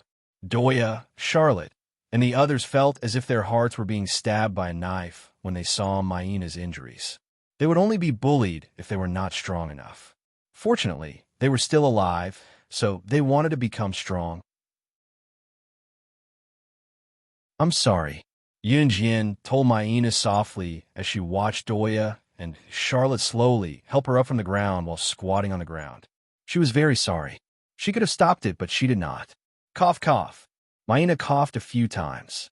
Then, she forced a pale smile and said to Yunjian, "You little brat, why are you apologizing? This has nothing to do with you. She's just jealous of my breasts, huh?" Maina even joked as she shook her huge breasts that were about to jump out of her clothes. Yunjian lowered her eyes and did not say anything. Then, they helped Maina back to her bedroom. Yunjian applied medicine for Maina and then returned to her room. As soon as she entered the room, she saw C.E. sitting on the sofa. He was wearing a bathrobe. It seemed like he had just taken a shower in the bathroom. The water on his hair flowed down his neck and into the bathrobe on his firm chest. His fair and handsome face was even more handsome.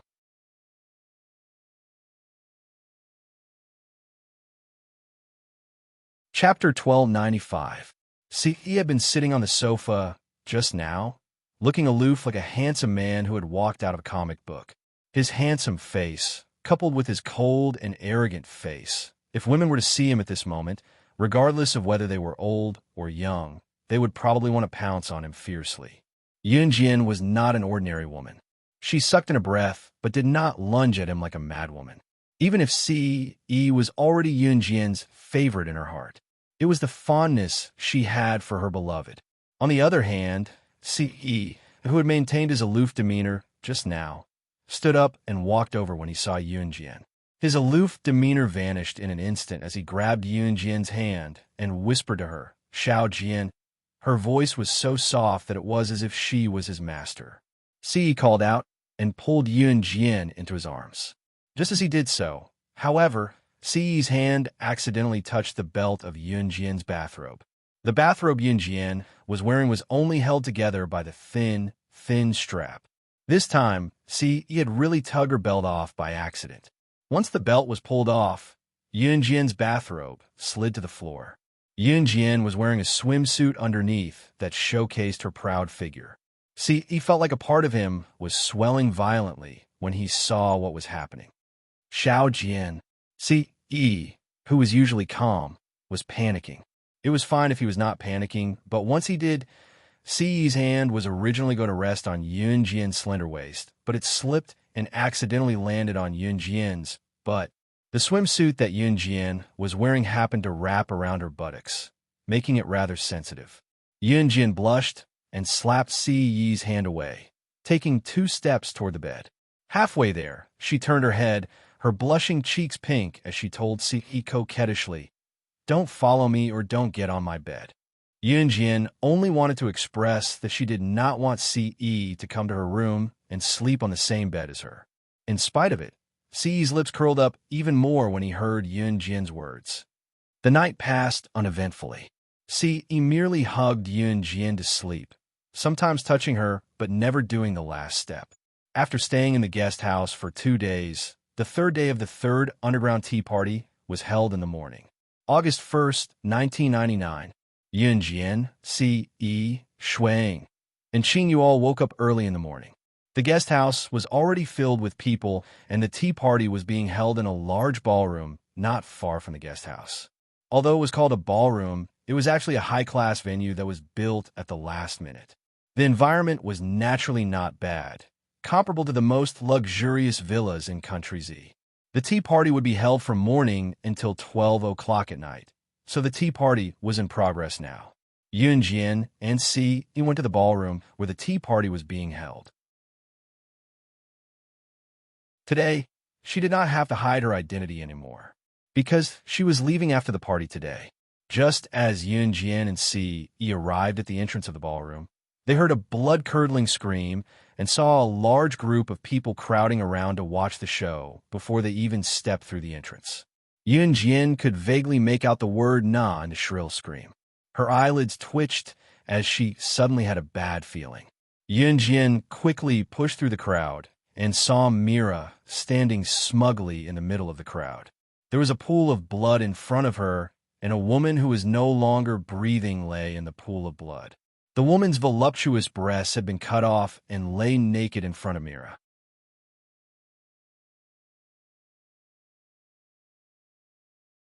Chapter 1296. In the beginning, Doya and Charlotte could still pretend that they didn't know Maina like they did 2 days ago. But now, it wasn't as simple as a normal lesson. Maina was killed by Mira. Maina was dead. The reason was because Mira was holding the hand of the man standing beside her and accidentally bumped into them. That man took a few more glances at Maina's breasts like before. Because of this, Mira ordered someone to humiliate Maina and cut off her breasts in public. Maina died on the spot. This was the result of a person without power and influence going up against a person with power and influence. The surrounding people looked at Maina's disfigured breasts with relish. No one sympathized with Maina. They even thought that she deserved it. Because Maina was a weakling. She deserved to die because she was weak. You evil woman. You'll die a horrible death. Nah. Apart from the others' indifference, Doya and Charlotte had the deepest feelings for Maina. At this moment, Doya and Charlotte had already roared madly and wanted to rush towards Mira, but they were firmly held back by their other friends. Mira was the strongest here, so if Doya and Charlotte were to charge at Mira without reason, they would be sacrificed for no reason. In this bloody world, if you didn't have power or influence, you could as long as you were strong enough to kill the enemy's army. But if you couldn't and didn't have power or influence, there were many people who would end up as miserable as Maina, or even more miserable than Maina. Yo, do you guys want to be played to death by me like this woman? Mira looked at Maina's breasts that she ordered someone to cut off. She glanced at Doya and Charlotte and said in a sarcastic tone. Mira didn't know what she had done wrong. She raised her leg and stepped on Maina's chest that had been cut off. Puff, puff, puff, puff, puff, puff, puff, puff. The breasts were trampled into paste by Mira in front of everyone. It also took away the last shameful moment in Maina's life. Blood splattered everywhere. Doya, Charlotte, and the others cried even louder. However, the surrounding people who were watching the show were laughing as if they had seen a perfect show. Some of the men even laughed lecherously and sighed. Sigh, such a beautiful woman. How nice would it be if we could take turns to CK her to death? What a pity for her big breasts. TSK. As he spoke, the evil man gestured with his hand. In this lawless world, Maina was humiliated even after her death. But no one could help her. Yunjin had just made her way through the crowd when she saw Mira and Charlotte being hugged tightly by a few friends who were equally sobbing but rational. They were wailing in agony, but they could not avenge Maina. When she clearly saw the scene just now, although her expression did not change in the slightest, her heart was fiercely touched. Yunjin pushed her way through the crowd and came to Doya and Charlotte. Looking at them, she asked faintly without saying anything, "Tell me what happened just now." The more Yunjin stayed silent, the more her heart did the opposite. She still remembered that when she was kidnapped by the organization in her previous life, she had a good friend. She couldn't remember the name of the little girl. She only remembered that every night when she was kidnapped, the little girl would hug her and comfort her not to be afraid. The little girl once said, "I'm here, don't be afraid. We'll be fine. We'll definitely be able to go home." In that world, the word home was harder than ascending to the heavens. Yunjin was not born a murderous maniac. She had been cowardly and scared before. Later on, the little girl died. Her limbs were cut off by the other girls in the organization, and her heart was dug out.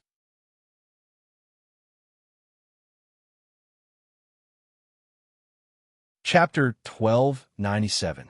The little girl had died for Yunjin. Originally, the person who had died was Yunjin. Just like Maina, Yunjin did not provoke anyone. However, when she was in the organization, she attracted jealousy because of her extreme talent. At that time, Yunjin was 7.5 years old. She was extremely talented, but everyone was jealous of her. Hence, the group of girls organized many other girls to frame Yunjin. They placed the item on Yunjian's bed and insisted that Yunjin had stolen it. They wanted to kill Yunjin. Yunjin's talent was extraordinary, but she could not withstand the attacks of so many girls. In order to save Yunjin, the little girl had all her limbs chopped off by the group of people. Her heart was dug out on the spot. The group of girls were children after all. When they caught the little girl and saw Yunjian's pained expression, they forgot that their initial goal was to kill Yunjin. They even thought that it would be more interesting to keep Yunjin alive and slowly torture her. Hence, they killed the little girl in front of Yunjin that day. Yunjin had lived 2 lives. She would never forget the last words the little girl shouted at her before she was killed. "You must live. You must live. I beg you, you must take me home." The little girl was older than Yunjin. She was already 9 years old at that time. Her life had come to an end before it even began. Yunjin and the little girl were very small at that time. Their only wish was to find their way home. It was also from then on that Yunjin began to change completely. She no longer needed friends. She was no longer weak and useless. She understood that she had to fight for everything herself. In the following year, Yunjin began to train crazily. She killed all kinds of children around her to force herself to live. In almost a short year, the children who were abducted into the assassin organization with her when they were 5 years old all lost their lives to her flying daggers. Children kept coming in from the organization. However, those who came in were living people. When they came out, they were cold corpses. It was already very fortunate that there were corpses left. 8 or 9 out of 10 people couldn't even find their bodies. After that, she debuted at the age of 12 and officially took over assassination missions as an agent. Everything that happened after that has already been mentioned. She began to turn into an out-and-out homicidal maniac, an emotionless killing machine. When his soul returned to reality, he saw Maina lying in a pool of blood and Myra's face. Yunjin's heart surged with an unknown anger. As she recalled Maina, Yunjin felt as if she had seen a little girl protecting her. Sensing Yunjin's murderous intent and sadness, Ce held her hand. Doya and Charlotte, who stood rooted to the ground, were already so mad that they couldn't speak. In the end, it was Charlotte who tried her best to calm her breathing towards Yunjin.